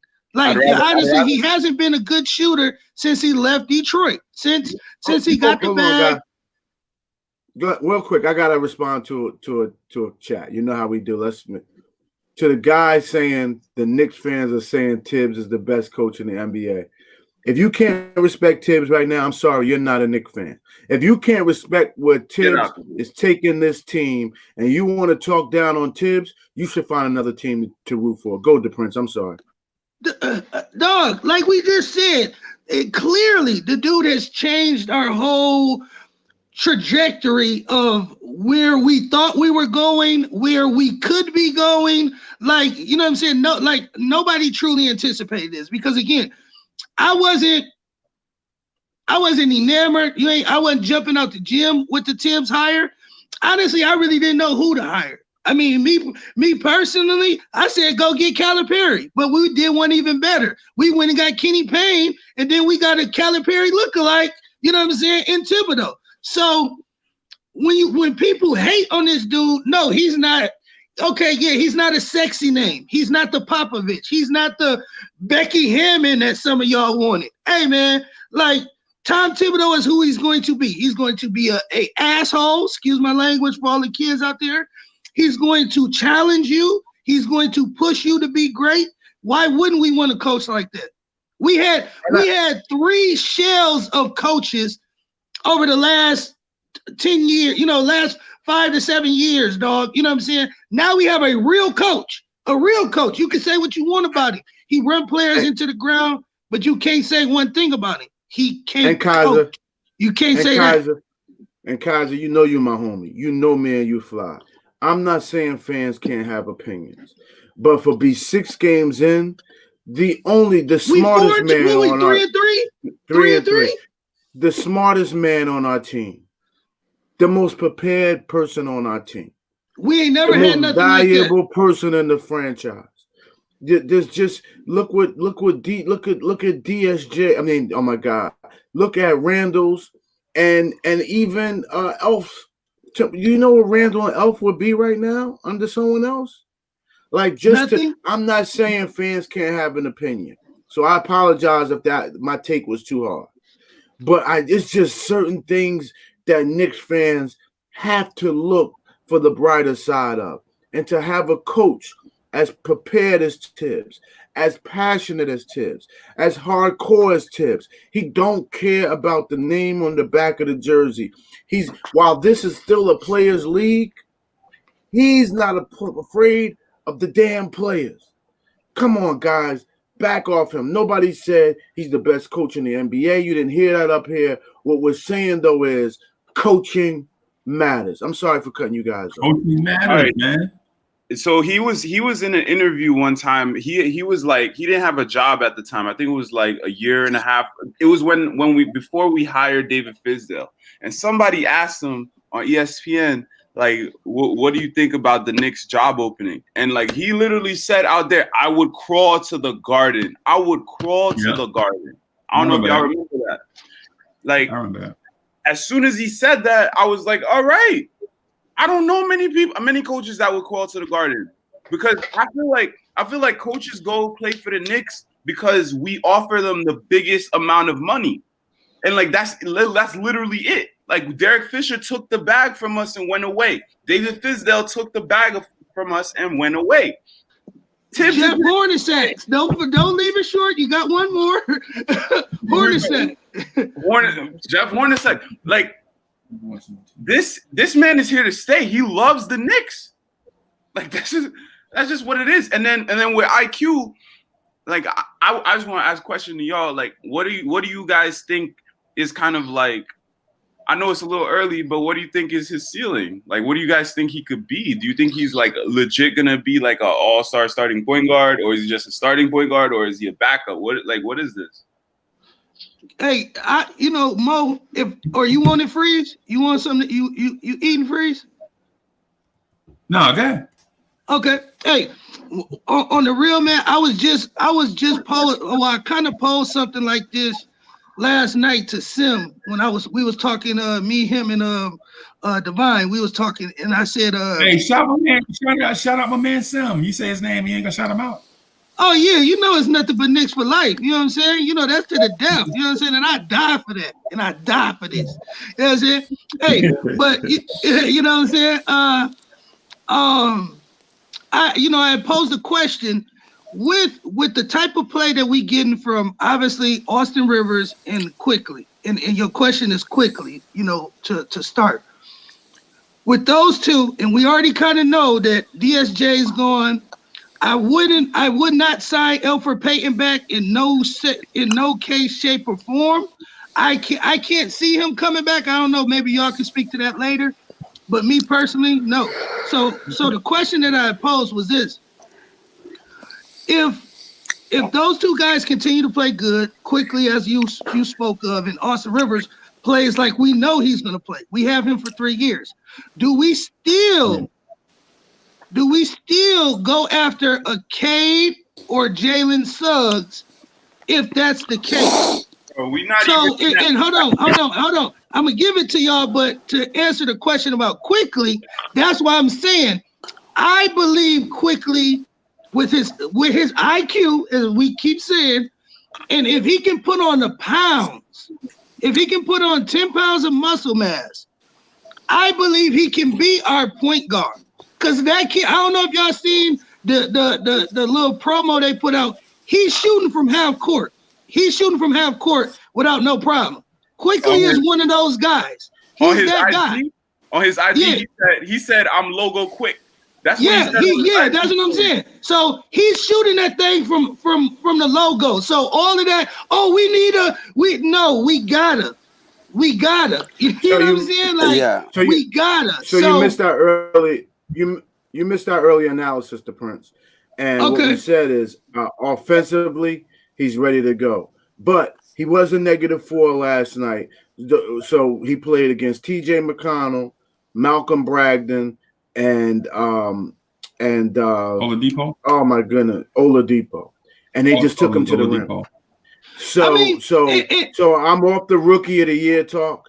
he's definitely got to put on weight, but offensively, he's ready to go. Well, Ghetto, in his defense with that, and we know Quickly can play deep. So again, yeah, last night he may have, you know what I'm saying? He may, like you said, he may have gave up a couple buckets. I'm okay with that, knowing that kid plays deep every night, all night. You know what I'm saying? And the fact is, Trae Young win Rookie of the Year? And I'm not, really, doing apples to apples. But I'm saying Trae Young ain't played no defense that year. He won Rookie of the Year either, though. He was runner up. But Luka won you Rookie of the Year.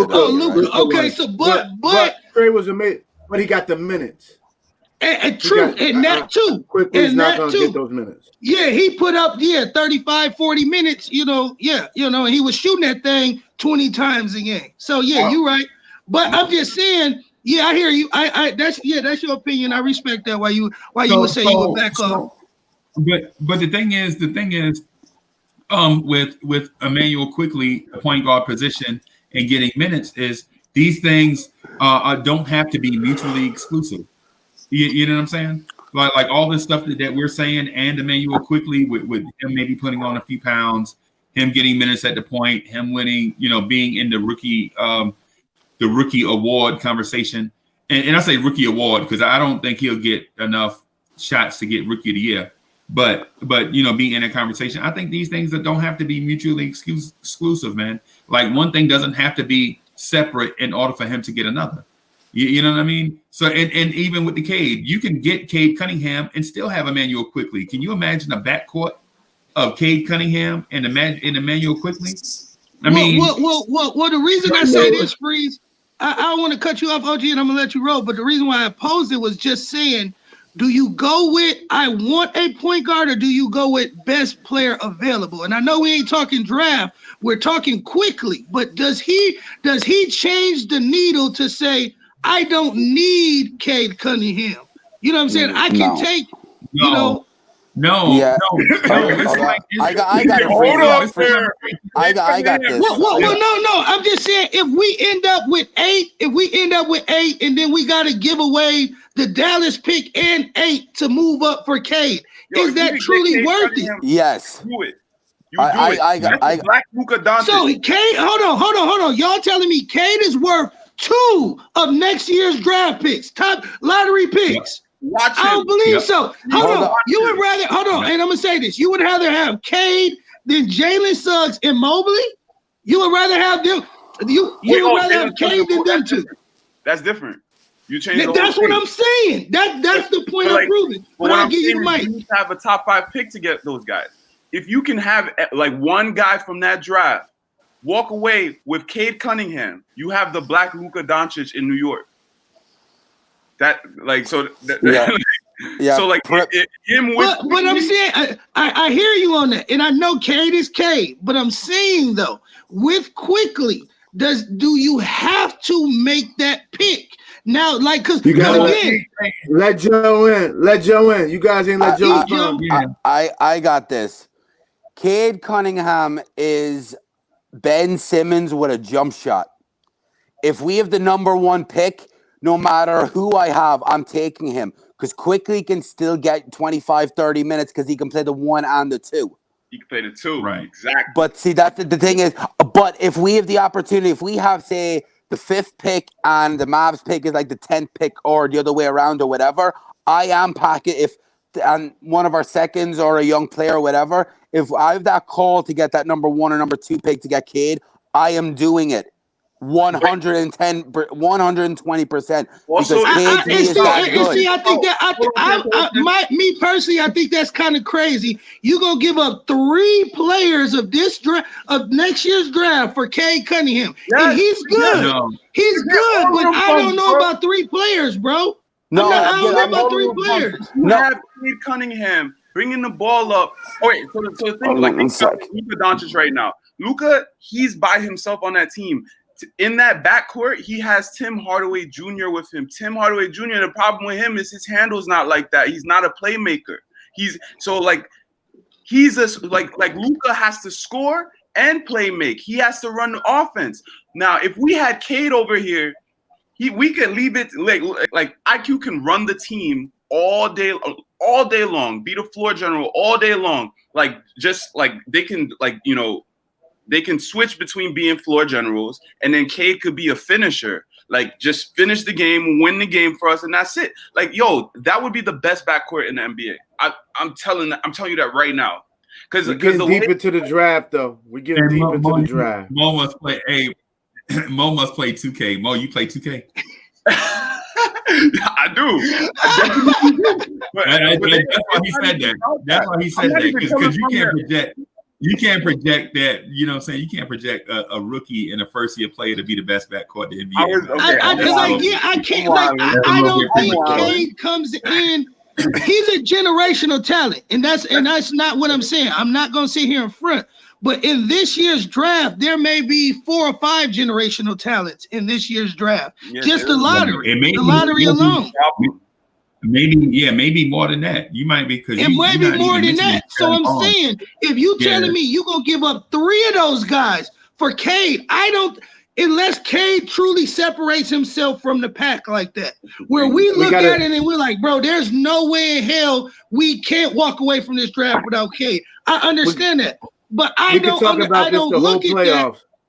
This conversation ain't going nowhere. It's going to age gracefully. We could talk about this the whole playoff. Let's talk about last night, guys. Okay, one last thing. We're not even going to have a the question was quickly, though. The question was quickly, and that's what I just really was saying, though, but we got off of quickly, and that's really what we was on, though, Ghetto. And you right, my bad. I'm sorry for taking the chat way off, but I was just saying, in that, bro, you know what I'm saying, does quickly move the needle? And that was the opposing question. What do we think of quickly? And I'm saying with 10 pounds of muscle mass, and like Uncle Freeze said, with the more minutes, with everything else, quickly could be our starting point guard, where we don't have to say, oh, we got to go get another point guard. Austin Rivers can spell great minutes for him next year. So again, we like, you know what I'm saying? I don't think we have to, and that's what I'm saying in Quickly's defense. Quickly can be our starting point guard. I'm trying to see what his pull-up. I think Quickly is a part of the backcourt puzzle. He's a piece of the backcourt puzzle. What I think what we'll probably need to do is just look at to continue adding pieces to that puzzle as opposed to looking at home run and bringing in one guy. Thank you. You know what I'm saying? Because we've done that. Yeah, we've done that in the past. And what that does is it puts you in a situation where you get that one guy and he ain't it. And guess what? You back to where you started from. So, but yeah, I can look. I see Quickly as a definitely a piece of the future going forward. To what extent we don't know yet, and to be honest with you, he doesn't know yet either, because he's a rookie that's been on the roster for 6 games. I think even the bigger question might be like, is RJ Barrett the piece we want at the 3 going forward? Because like, my thing about him, he had a great game yesterday, but like, is he gonna be able to sustain that shooting? Because like, we're gonna need perimeter shooting to have like that spacing, like offensive, like this like current generation like kind of offensive game. So like, is he gonna be able to like shoot like he did yesterday for a long time consistently? So that's a big question. Yeah, that's a great question.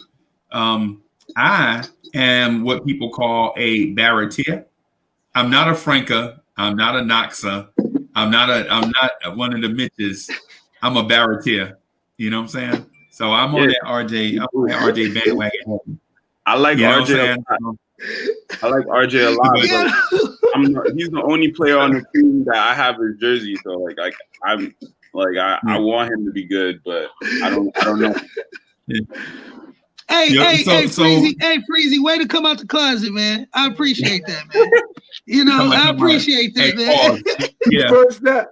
Yeah. It's a myth, yeah. What is it?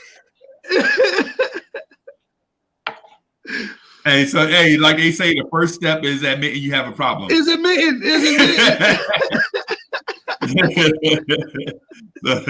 Yeah, so that's what being a homer is, man. The thing with RJ is, I think RJ went through a shooting slump, and I think second year players go through that sophomore slump. I think it's real.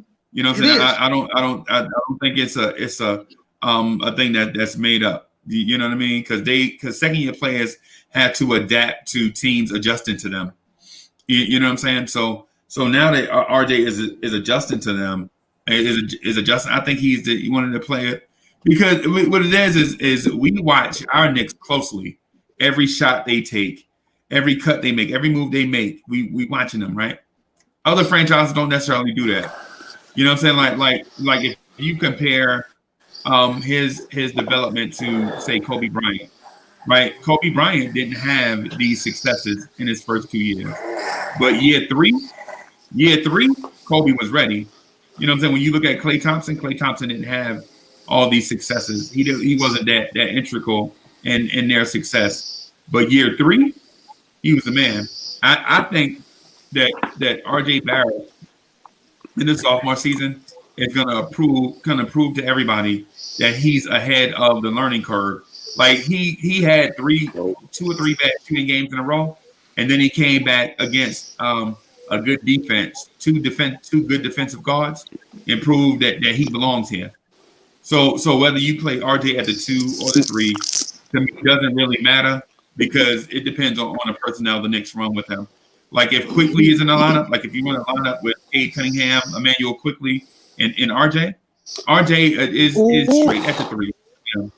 You know what I'm saying? Making me happy hearing that with Obi and Mitch. Oh, that's a lineup. That's a young core push. I thought Obi was the only person we were gonna talk about all year. Nah, yeah, he got injured. Hey, Uncle Freeze. So we did a lot of RJ. We don't want to bore the chat. Can I give a quick take on Rivers? Because we really didn't touch on this game much last night. Wait a minute. You want me to get out of my Baratier flow for some dude named Austin Rivers? Hey, you know how you said when I be exercising, so you got. You want me to put my heartstring on the shelf for some dude named Austin Rivers? Yeah, because before Mo and before Mo and the Prince came, we discussed RJ Barrett. We put a lot of time in on RJ. Can I just talk about how smooth? We sure did. Barrett tears. I love that. Barrett tears. Yeah, that's classic. Can I just talk about how smooth Austin Rivers is with the ball in his hand? Right. How he's smooth, he's strong, he's smart. I'm just trying to think the last time that a Knicks player got the ball and you really knew he was going to do something right with it. I can't think of a last time a Knicks player got the ball and I was like, how's he going to mess this up? Now, he jacked a couple of threes, but you know what they call that for other teams? For Knicks fans, they call it heat check for other teams. For the Knicks fans, we say he jacking, right? When he one time he cross, step back and hit a 3, and I said, that's the new NBA. Yeah, I'm not saying he's just. And when we signed him, the biggest thing I wanted to choke myself over, people says, oh, if he was good, he wouldn't have played on 5 different teams. He's a journeyman at best. And I was like, a journeyman? On playoff teams. Remember we was talking about Alonzo Trier? That's how they treat Alonzo Trier, but that's well, I would take great offense to to bring in while I'm talking about Rivers to bring up Alonzo Trier. Oh, please. I just had a little Intamins I was sneaking off, little apple pie. Don't make me regurgitate that on air. I am not talking about Alonzo Trier while I'm talking about Austin Rivers. I refuse. I used to remember Austin Rivers coming in the game like, yo, they ain't even fall off. That's why the Knicks, because every time I watch a playoff game, I said, why can't the Knicks be in the playoffs? And Austin Rivers used to come off the bench, go to the baseline, hit shots, and just hold some minutes for these amazing super max players. He was just holding time. And I used to be like, see, that's why we can't win. We don't even have a first player as good as Austin Rivers. I used to look and say, nobody on our team is good as some of their second players coming off the bench. And man, and let me tell you something. He wants to be here. He signed here for 3 years, $10 million. If we don't put some respect on Austin Rivers' name as Knicks fans, Kaiser, don't yell at me. but it's certain things Knicks fans, and maybe I'm just old. I apologize. Maybe I'm stubborn when it comes to the Knicks, but there's certain things all Knicks fans must agree on for us to be on some point on one accord. So we don't look crazy on the internet when other fans say, "Look at the Knicks. They're not even happy to be 3-3 because Frank Ntilikina is not getting any minutes." Yeah, I had to give Frank Ntilikina. We got to get behind Austin Rivers. I apologize. I'm sorry. Hey, G.I., are you really? Are you really showing Rivers this much love after 2 games? Hey, I was going to jump on the bandwagon. I was waiting on my turn. Freezy, can I get my turn? Me too. Is there some more room on this bandwagon? Ghetto? Hey, please, I want to be on hey, if y'all keep this up, we're gonna have to come up with a name for the Rivers clan. Hey, well let's do it because I'm a Knoxicizer, so I'm gonna get the I don't know, we gonna come up with the name. I ain't gonna even blab it. I got the name, the Riverboaters. Okay, Riverboaters. Hey, well, I'm about to get the river. I'm about to get the boating. Hey, B, when he came in the game, it was like, what was it, 2-0? I know he had been in the game. When he got the ball on the wing at like 2:08 or 2:07 or something. Hey, when he cooked Oladipo and made that bucket right there won us the game. I don't care what nobody say. It moved the whole transition. It moved our whole team. Like I said, everybody got lit off of that one play. You see, Randall came right back down, made the steal. I'm telling you, if anybody didn't believe Austin Rivers is here to stay and play ball, you can forget about it. Dog is a cooker, and he's going to cook. Like G.I. just said, bro. When he knocked that tray down, I was like, oh, okay. He a different. Hey, Uncle Freezy, he a different kind of light skinned. You know what I'm saying? He ain't that Steph Curry light skinned. You know what I'm saying? Like, no, he a total different light skinned. He a total different light skinned. He ain't that Uncle. He ain't that Uncle Freezy light skinned. Oh yeah, no, yeah. Yo, I'm a reformed light skinned. I'm a reformed light skinned dude. You know what I'm saying? I'm dirty. I'm trying to get clean. I'm trying to turn my life around. Hey, when you say free, I used to be in my old day. Man.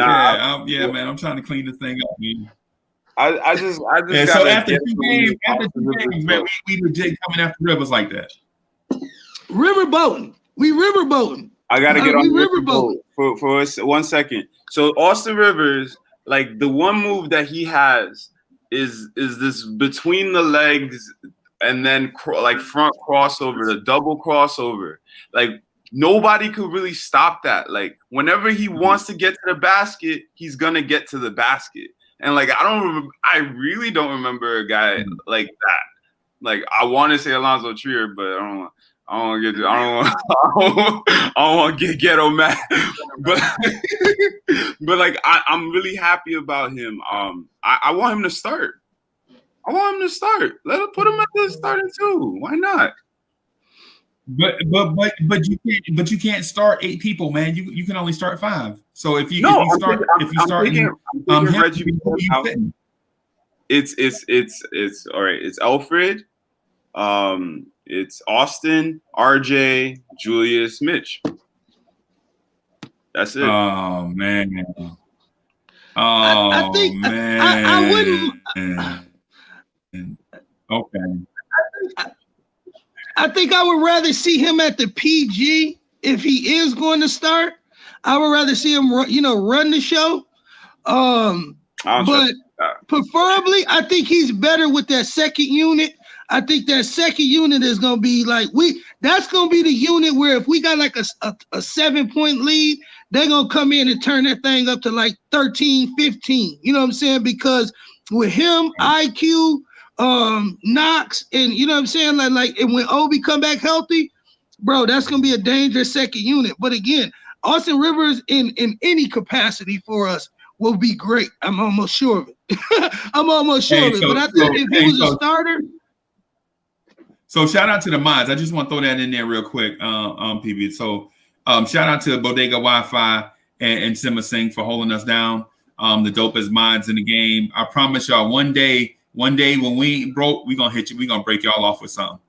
Hey, one day when our ship come in, for all the work that y'all do, man, helping keep this show on track, yo, we legit gonna do something for y'all. So I just want to throw something out there real quick. So I want to make sure the audience know that all of the people in our fan. See, this is why I can't get nothing out, because Frederick just said Kevin W is toxic. You know what I'm saying? That's why I can't stay on track, because y'all be bugging in the chat. You know what I'm saying? Y'all be tripping. Hey, yo, that's mad funny. That's why I can't stay on track. You know what I'm saying? Yeah, hey, y'all are hilarious, man. But anyway, what I want to tell y'all is make sure y'all subscribe to the channel and turn on your notifications, share on your social medias. You know what I'm saying? Make sure y'all share in other places. We got 3 shows that we're working on, and we want to make sure that y'all know y'all welcome to contribute to any. So of course, right now y'all watching KMD. You know what I'm saying? Knicks Morning Drive. You know, it's fire. We keep a stacked audience in the morning times. People be at work, and then the Knicks at Night podcast at night is super fire. We also working on a 3rd that won't be live. It'll be recorded. But if you want in on that, make sure y'all hit me up on Twitter. Hit me up on Twitter at Big Freezy. Just DM me. You know what I'm saying? Don't just mention me. Hit me up in the DMs. That way I can keep track of this stuff. The Knicks versus is going to be a recorded show where we talk about Knicks versus something, like Knicks versus the Brooklyn franchise, or Knicks versus the Eastern Conference, or Knicks versus the media, or Knicks versus trolls. You know what I'm saying? So we're going to do that. We're going to try to keep that to like an 8-minute recording and put that out on the channel, just so that we can keep this thing going. Hey, CP the artist, I see you. What's up, bro? Also, keep in mind and keep track of this thing, man. The Freezy Awards. The Freezy Awards are real. The Freezy Awards are real, y'all. It's going to be like the Oscars for our channel. And we ain't passing out no little rinky-dink soccer trophies either. You know what I'm saying? The trophies, the statues that we give out are going to be dope. You're going to want to put them in your living room. You know what I'm saying? They're going to be, you're going to legit. I'm donating $100 towards the Freezy Awards. Wow. What? G.I., that's crazy. Yo, hey, thank you, man. Thank you. Yo, hey, and for everybody in the chat, y'all see that this Freezy Awards is gonna be real. So for those of y'all in the chat, make sure that y'all try to win this Star Chatter of the day, because the Star Chatter at the end is gonna be a category. So whoever wins the most Star Chatter of the day awards is gonna get a Freezy at the end of the year, a Freezy Award. And it ain't gonna be no weird thing with like a picture of my face on it. It's gonna be a legit, elegant statuette that you want to put in your living room. You know what I'm saying? We spending bread on this. I'm spending bread on this. I think those. You couldn't put your face. You'd have to put Kevin RJ Barrett's face. You couldn't put your face. Yeah, because I'm a Barrettier. That's why. You gonna have Barrett next to Freezy. Yeah,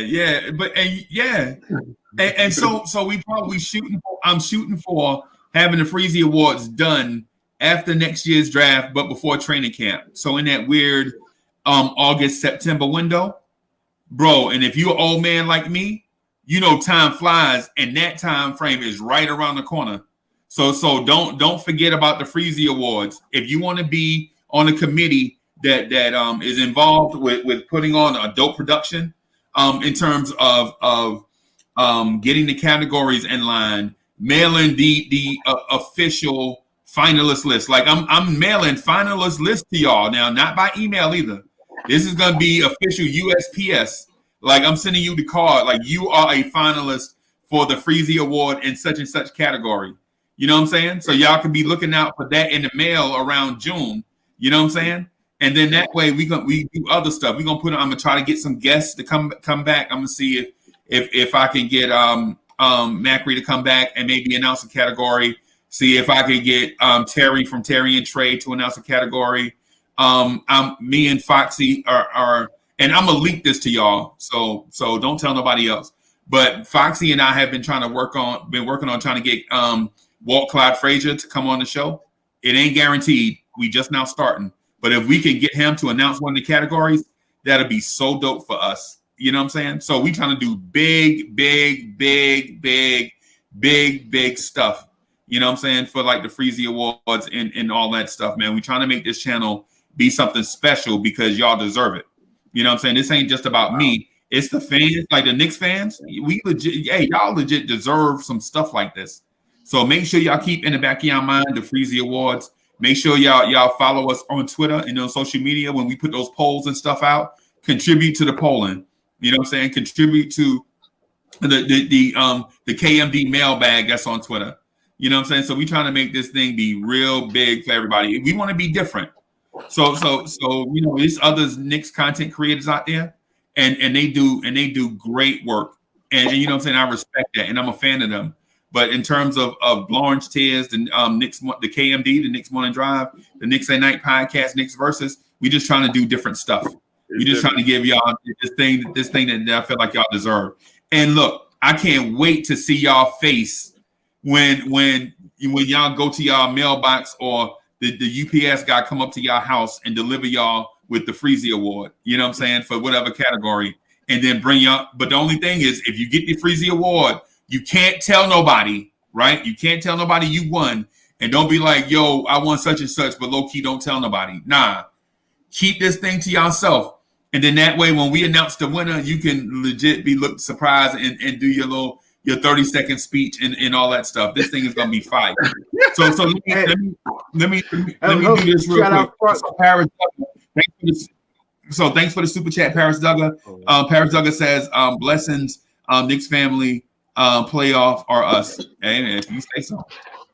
Hey, Sparks. Hey, go ahead, G. Sparks 2718. I just want you to rethink your second team. You didn't have Burks in it. So I was just wondering if you had Sparks 2718, he's a consistent blogger. He's always with us. Freeze. I just want him to rethink his second team because he had Bullock in it and not Burks. That's all I have. Right. Hey, thank you, man. Hey, so I didn't mean to spam y'all with their Freezy Award stuff. You know what? Maybe I'll put the stuff out on. I'll put the details in a note out on Twitter. That way you can get the official the stuff about the Freezy Awards. But also I'm recruiting for those that want to be on Knicks Versus. Right. So right now I think I have about 4 or 5 people. I want to do Knicks Versus about 3 times a week, where it'll be like, say, me and Mo talk about the threat of the Brooklyn franchise, and we just talk about that for like 8 minutes and throw that out there, put that out there for my people. So I like all of it. It sounds so fun, man. I can't wait. Yeah, this is what we doing. We having fun. Hey, Mo, this is what it's about, man. This is what it's about. I'm with the movement. I'm with the movement now. Like I like the vision, man. It's amazing. Yeah. So keep growing. Yeah. Hey, do you see how tight a ship that Foxy run on Knicks on the Knicks at Night podcast? And GI legit do the same thing on the KMD. He like, this is not just one individual live stream just to have fun. You know, we got a vision. This thing has a future. Yeah. You know what I'm saying? Yeah. And so GI be on here like, yo, keep this thing moving. Remember, we got a reputation. We got to uphold. We got to stay tight. You know what I'm saying? It's like with the whole team, with the way the team is rolling. We on a vision. We got to roll tight. Like it's all goes together with the team and the movement, your movement, everybody's movement. Like it's like it's all in symbiotic. Like it's just going together. So I like it. So GI is like our EF Hutton. When he talk, we listen. You know what I'm saying? Like GI is like legit invested in this right here. He EF Hutton. And I don't know if people remember that or whatever, but they used to have the dope commercials back in the day. Like when EF Hutton talk, people listen. You know what I'm saying? So that's what we getting from GI in the morning and Foxy at night. So we legit trying to build this movement. And I know people on the channels like, why are you always talking about the channel? I'm not trying to boost up the channel in that way, because I know at the core of everything, it's a place for Knicks fans to come talk that Knicks talk. But the reason why I say the peripheral stuff is because I want y'all to grow this thing so that we can bring in more friends. Because the thing about having a party, sometimes the thing about having a party is, even if the environment is right, the music is bumping, the food is great, you know what I'm saying, all that stuff. If you ain't got no people, it's like a get together. So we want to have this thing be big. You know what I'm saying? So that's the reason why. That's the reason why I kind of push it some. But anyway, we can get back to Keyshawn B just said Bullock is trash. Bullock is trash. Okay. Yeah. He was trying to bring the ball up at some point. It was like, what's going on, man? Right. I just watch his release, and sometimes he releases and you says, "Oh, that's going in," and then other time he releases and you be like, "What was that?" He's never gonna be a guy and he was our guy we used to go to for buckets. He's healthy. Last year he wasn't healthy, so I laid off him. We signed him hurt, so you had to lower the expectations. This year, man, if Bullock plays like he could every game, we're at least 4-2. Maybe even 5-1. But man, Bullock, yeah, he waits till RJ has a bad shooting game. Who we say RJ only played 61 games in the NBA. He wasn't touted as a shooter out of college, right? We knew he would, even though he's strong as hell and get to. So we need Bullock to bail out RJ. Bullock makes RJ look worse, and I don't want nobody making RJ look worse. And I'm not a baratier, but if you make RJ look worse, go sit your ass down. Excuse my friends, go sit down somewhere. No, yeah, I think we're waiting for the other wings to get back in. Like once Burks gets in, like he's gonna get less playing time. Yeah. Or he's probably definitely gonna be either waivable or trade deadline. Somebody who needs a shooter, one of the premier teams who might need a shooter. But again, yeah, I think he's definitely falling out of the rotation. He has to, just has to. Yeah. Well, because of Quickly. Well, not necessarily because of Quickly. I would say Quickly, Burks, Toppin, like everybody. I mean, if you just really want to be honest, I mean, because again, it's a lot of people that we had discussed earlier that's just gonna need a lot of time. So y'all buzzing me. I can't figure, like, I can't follow with the so basically what we're saying is remove Bullock, right? Remove Reggie Bullock from the rotation, and then we add Rivers and Burks, right? That's two guys for one spot.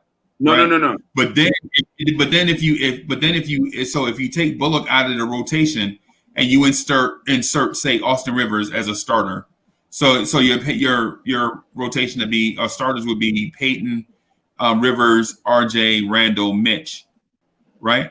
And then you keep Burks in his role that he's excelling at as the sixth man, right? So what else do you? So you bring, so your backcourt is IQ and Burks, and then you got Knox, Obi, Noel. Is that what y'all talking about going with? Yes, sir. So what I'm saying is, that's not what I'm saying. I'm saying is there's 5 guards that should be on our perimeter at any time. And with so many guys able to bring it up, especially if we push the pace more, I'm saying if your name is not Elf, Quickly, Burks, Rivers, or RJ, then your tail is, I don't see how I got minutes to put you in anyway, is what I'm saying. Right. What about at the 3? What do you have at the 3? So I got RJ going between 2 and 3, and I really want to see Knox get more minutes. And that's what after we finish this discussion, I think we need to, and what I see brewing in the chat, Freezy, I see a discussion about young guys versus vets. So maybe we could take a few minutes to discuss that and see what the panel thinks about that. But that's going to become a serious issue, especially if we linger around 500. Knicks fans are, even if we're just 500, but we look better, Knicks fans are going to get really concerned about some of the young guys not getting minutes. So I think we should discuss that too. Well, I think we all clearly see bigger than anything that one, we kind of need the vets. I mean, and if you don't understand that, then I don't know. You probably don't understand basketball. So we for whatever it is, they're serviceable. Austin Rivers, he fits the timeline. What is Austin? 26, 27? You know what I'm saying? So he fits the timeline. So he's not, you can't say he's an old guy. Might so be again, 27, 28. I think he stayed in college long. Let me check that. He might be 27, 28. Let me. Okay, but even still, he still fits the timeline for the most part. Now, the only old guys we would be talking about would be the Bullocks over the Knox, maybe Peyton over Quickly, but as we see, Quickly's not ready to truly take the helm. We know and see that. But now again, Austin Rivers and Quickly pushing them out the way, I could definitely see a fight for those two over, Peyton, stealing minutes for those two. So I guess that's an argument. And then we got Randall and Obi. But again, we all know that Obi's not ready. So again, a lot of questions where we like old, young versus old. I think, for what it's worth, we got to trust Thibodeau, like we said, we've seen. The players who's playing, they deserve the minutes that they deserve. And honestly, outside of the injuries, we haven't seen anybody get on the court who shouldn't deserve to be on the court. And now, like we see, and when we get players back, like we just said, when you get Burks back, you get Obi back, we get a 100% Quickly back. Those three players, you gonna trust me, some minutes have to be cut. So it has to be, and I'm pretty sure it's gonna be an old guy. It's not gonna be one of the young kids who lose minutes. It's gonna be Bullocks. You know what I'm saying? It'll be Bullocks. Prince, man, that ain't necessarily true, because we saw minutes from the young guys already be cut. Like you legit ain't even gonna expect to see Frank Ntilikina and DSJ. And they was a part of it. Okay. Well, Freeze. I had to say. I'm not saying I totally disagree with your point, because I agree some, but I think what we have to prepare ourselves as Knicks fans is for the collateral damage. I hear you on that. But in my mind, Frank and DSJ is gone, bro. Yeah. Frank and DSJ is gone. So I don't really consider them. But what I'm saying is, if you go by what G.I. said just now, right? What G.I. said is 5 guards in a rotation, right? And we have, I think we have 8 guards if you count Theo Pinson, right? Yeah. So we already shaved that number down already. You know what I'm saying? I don't think you'll expect to see Frank and DSJ get regular rotation minutes. No, not at all. Yeah, to your point, man. I think I'm rocking with that. I just think it depends on who is going to be productive and who ain't. If you're a vet and you ain't productive, you out of the rotation. If you're a young guy and you ain't productive, guess what? You out of the rotation. You know what I'm saying? So yeah, so I agree with you, but I think what G.I. said is probably about right, and that's what you expect. You expect to have about 5 guys rotating those 2 spots, and then 1 guy that can go from the guard rotation to the wing rotation. You know what I'm saying? And ball there too. And I think that's where RJ Barrett is double dipping at. So he's getting guard minutes and he's also getting wing minutes, which causes his minutes to be more than everybody else. So I think he's getting like 30 guard minutes and 10 wing minutes or whatever. And I think that might weigh him down in the long haul. But if you look at the overall, like your overall arguments for what we should do going forward, I think both of y'all are right. And that was my point, Freeze, bigger than anything. So yeah, I'm glad you understood me. But yeah, I really don't with the current state of the play of everyone else and the fact that DSJ and Frank are hurt, them dudes are totally out the rotation. Like to be realistically, I couldn't really see them even thinking about playing until like at least game 15, game 20. You know what I'm saying? Yeah. Like working themselves back into a rotation. No spot. I don't even consider those guys. Like they are literally at the end of the bench when you say who need minutes, not Frank and DSJ. It needs to be an injury. It needs to be an injury for them to play. Like like right now, and a significant one too. Not just a hurt my hand injury, because Knox had a hurt my hand injury, and Tibbs still didn't go deep in the bench. Tibbs, Nope. when you're a player on Tibbs' team, you're tough now. Like that's what he's saying. That's what that's showing. Because seeing that from Knox yesterday, I don't know. I always said he was soft, but seeing him play through that and then get that block, wow, that just says wonders about what that coaching staff is doing. So, I mean, I'm still not like, optimistic about Knox, but like he needs to still stop doing floater. That floater is annoying. It needs to stop. But yeah, no, I like what I see, man. I just do, and I think the big like rookie versus like young guy versus veteran battle is gonna be Elfrid Payton versus IQ, and like if IQ applies enough pressure, will Thibodeau really pull the trigger? That'll show like if he's changed a little bit as a coach, because he always had a preference for veterans over young guys. So we'll see. I think what I want to see is I want to give Tibbs, and it's the same approach that Fizdale took. It's the same approach that Mike Miller took. I want to give Tibbs an opportunity. Coaches want to win games, period. Unless they were in Philadelphia and they were told to tank and they were given a roster to tank.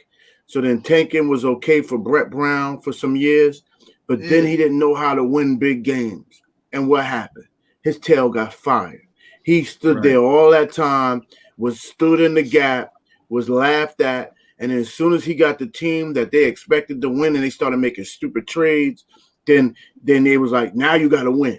So one thing Tibbs is going to say, I'm going to control my future with the New York Knicks by winning. But if it comes February and something falls apart late February, a month from now, a month and a half from now, we'll know better. And it just looks like we don't have enough to win. Other teams are getting better. They're playing superior than us. Maybe we get some injuries. Then I want to see late February and in March, I want to see quickly start next to RJ at 2, with Knox at 3, Obi at 4, and Mitch at 5. Then that will secure our place in the draft, because although tanking doesn't get you the top 2, tanking does get you a minimum number 3. Okay? We cannot leave. If we not going to make the playoffs, let me be specific. Let me be clear. If we're not going to make the playoffs, if we're not going to make a playoff game, and we don't have a pick less than 3, if we're not guaranteed to at least get 3, and y'all talking about these names y'all talking about, then we're idiots. But let Tibbs try to win all his games he wants for the first month and a half, or give him 50 games to try to win as much games as he can win. And then if he don't do well, then let's just ride out the young guys for the rest of the year. And we don't got to say we're tanking. We can say we're developing. Hey, and bigger than anything, man, we growing. You know what I'm saying? And the team is learning and getting better day by day. So much like you said, it's not like Tibbs is not teaching these guys. We ain't watching David Fizdale and, you know what I'm saying, like you said, the Horner Sacks just let talent just rot on the bench and not getting reps in practice. We have a developmental staff. We have a true trajectory for all of these players. So again, like you said, Ghetto, we just got to kind of be, a little bit more patient, see what really falls out. And like we know Tibbs is competent, man. He's not going to truly put any of the vets who don't deserve to play over any of these guys. But the young guys got to go out there and win. Like me being a Knoxer, Knox has to truly go out there and earn his right to be a starter. Like not just, okay, I should be the 3. Like, no, I'm going to be the 3. So I've earned it, and Tibbs put me in that 3. So again, until the young guys earn those minutes, like you said about Elf and IQ, if IQ can earn those minutes and he can outbeat Elf, then again, there's nothing for us to talk about. Tibbs ain't, I don't think Tibbs is that guy who everybody thinks he is, and he just hates young guys. I'm pretty sure, like G.I. said, bro, he wants to win. So the best players who can help him win are going to play in the game, period. Right. Hey, so I'm gonna probably wrap up in a few minutes. I did want to say this though. I'm with GI on a lot of that. I just don't think you bench Randall. I think benching Julius Randle is throwing the baby out with the bathwater. Because if you bench him in order to let the other guys develop, and you get the top 3 pick, guess what you're looking for from the guy that you pick in the top 3? 20 and 10. You know what? We may already have that on our roster. You know what I'm saying? And so whether you get that 20 and 10 from Obi or the guy that you pick in the draft, you're looking for a guy that's going to be productive like Julius Randle. Why not just let Randle play? You know what I'm saying? That. Okay. No, go ahead. I'm sorry. I thought you were done. No. So I'm putting the emphasis on Julius Randle being the leader of the team and bringing the young guys along, because right now the young guys don't know how to win. You know what I'm saying? You need a veteran that can do it at a high level. And Julius Randle is not a veteran. He's not 30, 31. Julius Randle just turned 26. So Julius Randle is at the very edge of that timeline that you want to have with all young guys. And when you think about it, you've never seen an NBA team with all young guys win an NBA championship. The NBA, no 22 and under team has, I'm talking about in terms of starting 5, has won an NBA championship. You want them to progress down that road. And I think Julius Randle in his next year and a half or next year and whatever it is that he's here, I think we should play him, because everything that you ask Julius Randle to do, he's done it at a high level. Well, regardless what it is that you ask Randle to do, Randle has done it. He's upped his statistics across the board. You know what I'm saying? He played defense last night on a dude that beasted us the first time we played. He beasted him back and we won. You know what I'm saying? He's always available. Like Julius Randle went down in the other game and grabbed his knee, right? And for some classless individuals, they were probably glad that Julius Randle looked like he got hurt. That was not classy. That's not what you want to see. And those type of Knicks fans, I don't want to rock with. You know what I'm saying? But at the same time, Julius got up, he walked it off, and he could have came back into the game. Obi Toppin got an injury, and he's been gone. You know what I'm saying? We don't know, and we don't know when he's coming back. Julius Randle has been available to us. I wasn't saying that. I'm sorry, the Prince. He was on my take. I wasn't saying that would affect Julius's future. I wasn't saying it would affect Rivers' future, not starting them. What I'm saying is it guarantees us that we'll lose games down the stretch, because no youth is not winning no games in the NBA. I'm sorry. Fans that want to see youth play and start and get key minutes means that they don't want to see the Knicks win, period. And I will have that debate with anybody. So what I was saying is, let those guys start. Let's cut back on Julius's minutes. It also gives us a chance. But let's say I compromise with you. You like the other 4 guys. We're only debating 1. If you do start Julius, can we agree we don't give him more than 25 a game and give even 20 a game and give Obi at least make sure Obi gets more minutes during the game? Julius not going to be happy. Like, Julius is in the prime of his career. He wants to play as much as possible. Like, and another thing is the Miami Heat got to the finals with Tyler Hero, Bam Adebayo, like young guys.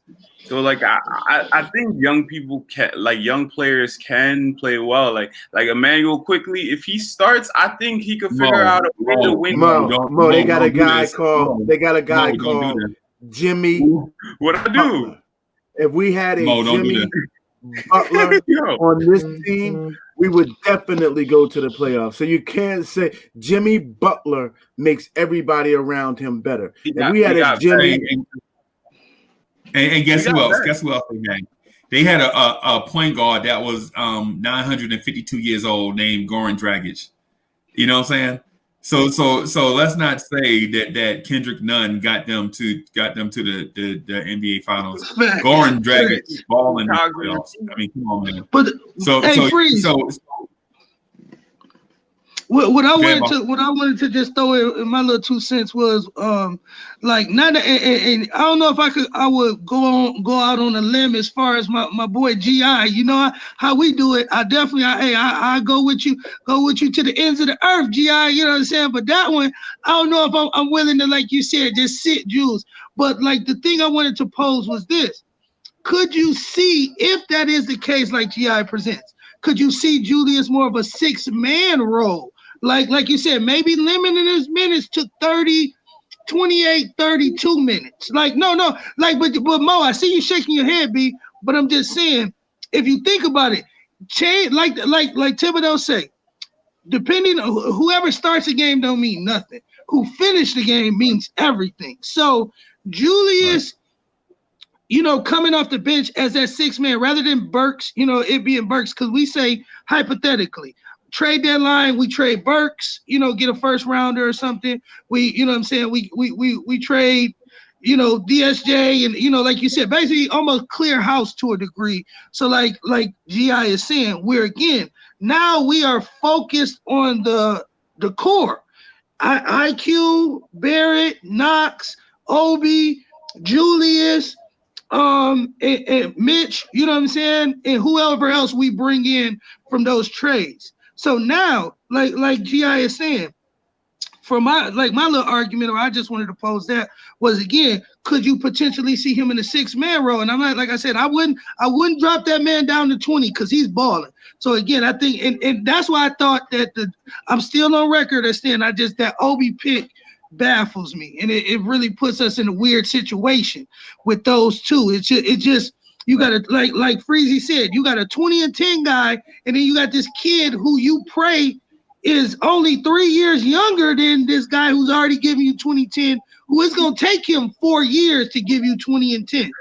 So I like that's a conundrum that us Knicks fans, we don't want to argue that right now. We're going to give Leon Rose his flowers right now. But that, like I said, it just puts us in a weird situation going forward. And again, we know Knicks fans, and when you in the vacuum, like you said, 20 games from now, oh, why Obi ain't playing? Obi, you know, like they, you know, the Frankers, we ain't got the name for the Obi-Wan Kenobis yet, but that argument is going to come. But then Freezy going to have to slap some people down. Hey, 20 and 10. You know what I'm saying? So, I mean, I don't know. We're in a weird situation. And it's a productive 20 and 10 this year. I don't know if he's still averaging 20, but Randall's stuff is productive. You know what I'm saying? He just had one bad shooting night this year out of 6 games. And then we know he likes to pass that ball. And for a big to be able to walk and chew bubblegum at the same time, we got somebody. Bigs don't normally, you can't get bigs to walk and chew bubblegum at the same time. There'd be hellified walkers or hellified bubblegum chewers, but to get them to do both at the same time, that's rare. But let me do this real quick. So the KMD, the Knicks Morning Drive Twitter poll right now is the one from yesterday. How many games do you think the Knicks will win this season? The 10 to 19 range, the poll is closed, is at 11%. Knicks fans that said 20 to 29 games is at 22%. So the winner is 30 to 39 games. That's 67%. So 67% of the people that participated on the KMD Twitter poll of how many games will the Knicks win this season is 30 to 39. Las Vegas had us at 22.5 before the season. Nobody thinks we're going to win 40 plus games. So I want to wrap right here with one more thing. The Knicks Twitter poll says, after what you've seen from the Knicks thus far, do you believe this Knicks team can make the playoffs? So we have 16 people participating, and 75% says yes. 25% says no.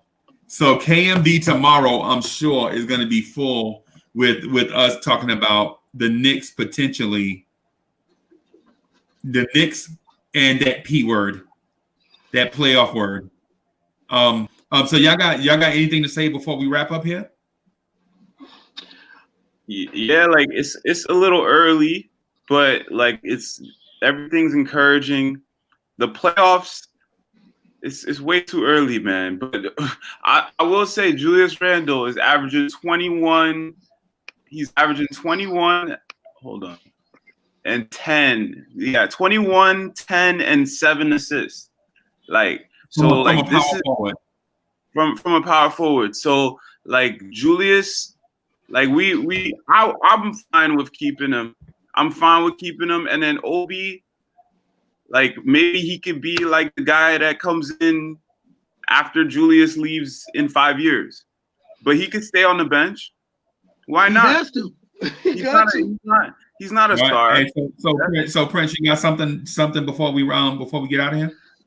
Man, I was looking at it in 10-game stretches, and you know what I'm saying, we got, obviously 6 of those. So if in those 6 10-game stretches, if we can at least go 6-10 a couple of those stretches and maybe 5-10, trust me, I think we'll definitely be that playoff team. 5-10, 6-10. What are you talking about?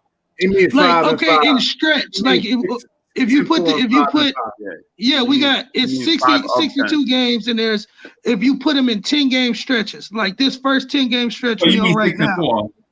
So 6-4. Yeah, okay. You said 6-10. My bad. Excuse my math. So 6-4. And we go 6-4 on a couple of those runs, 5-5.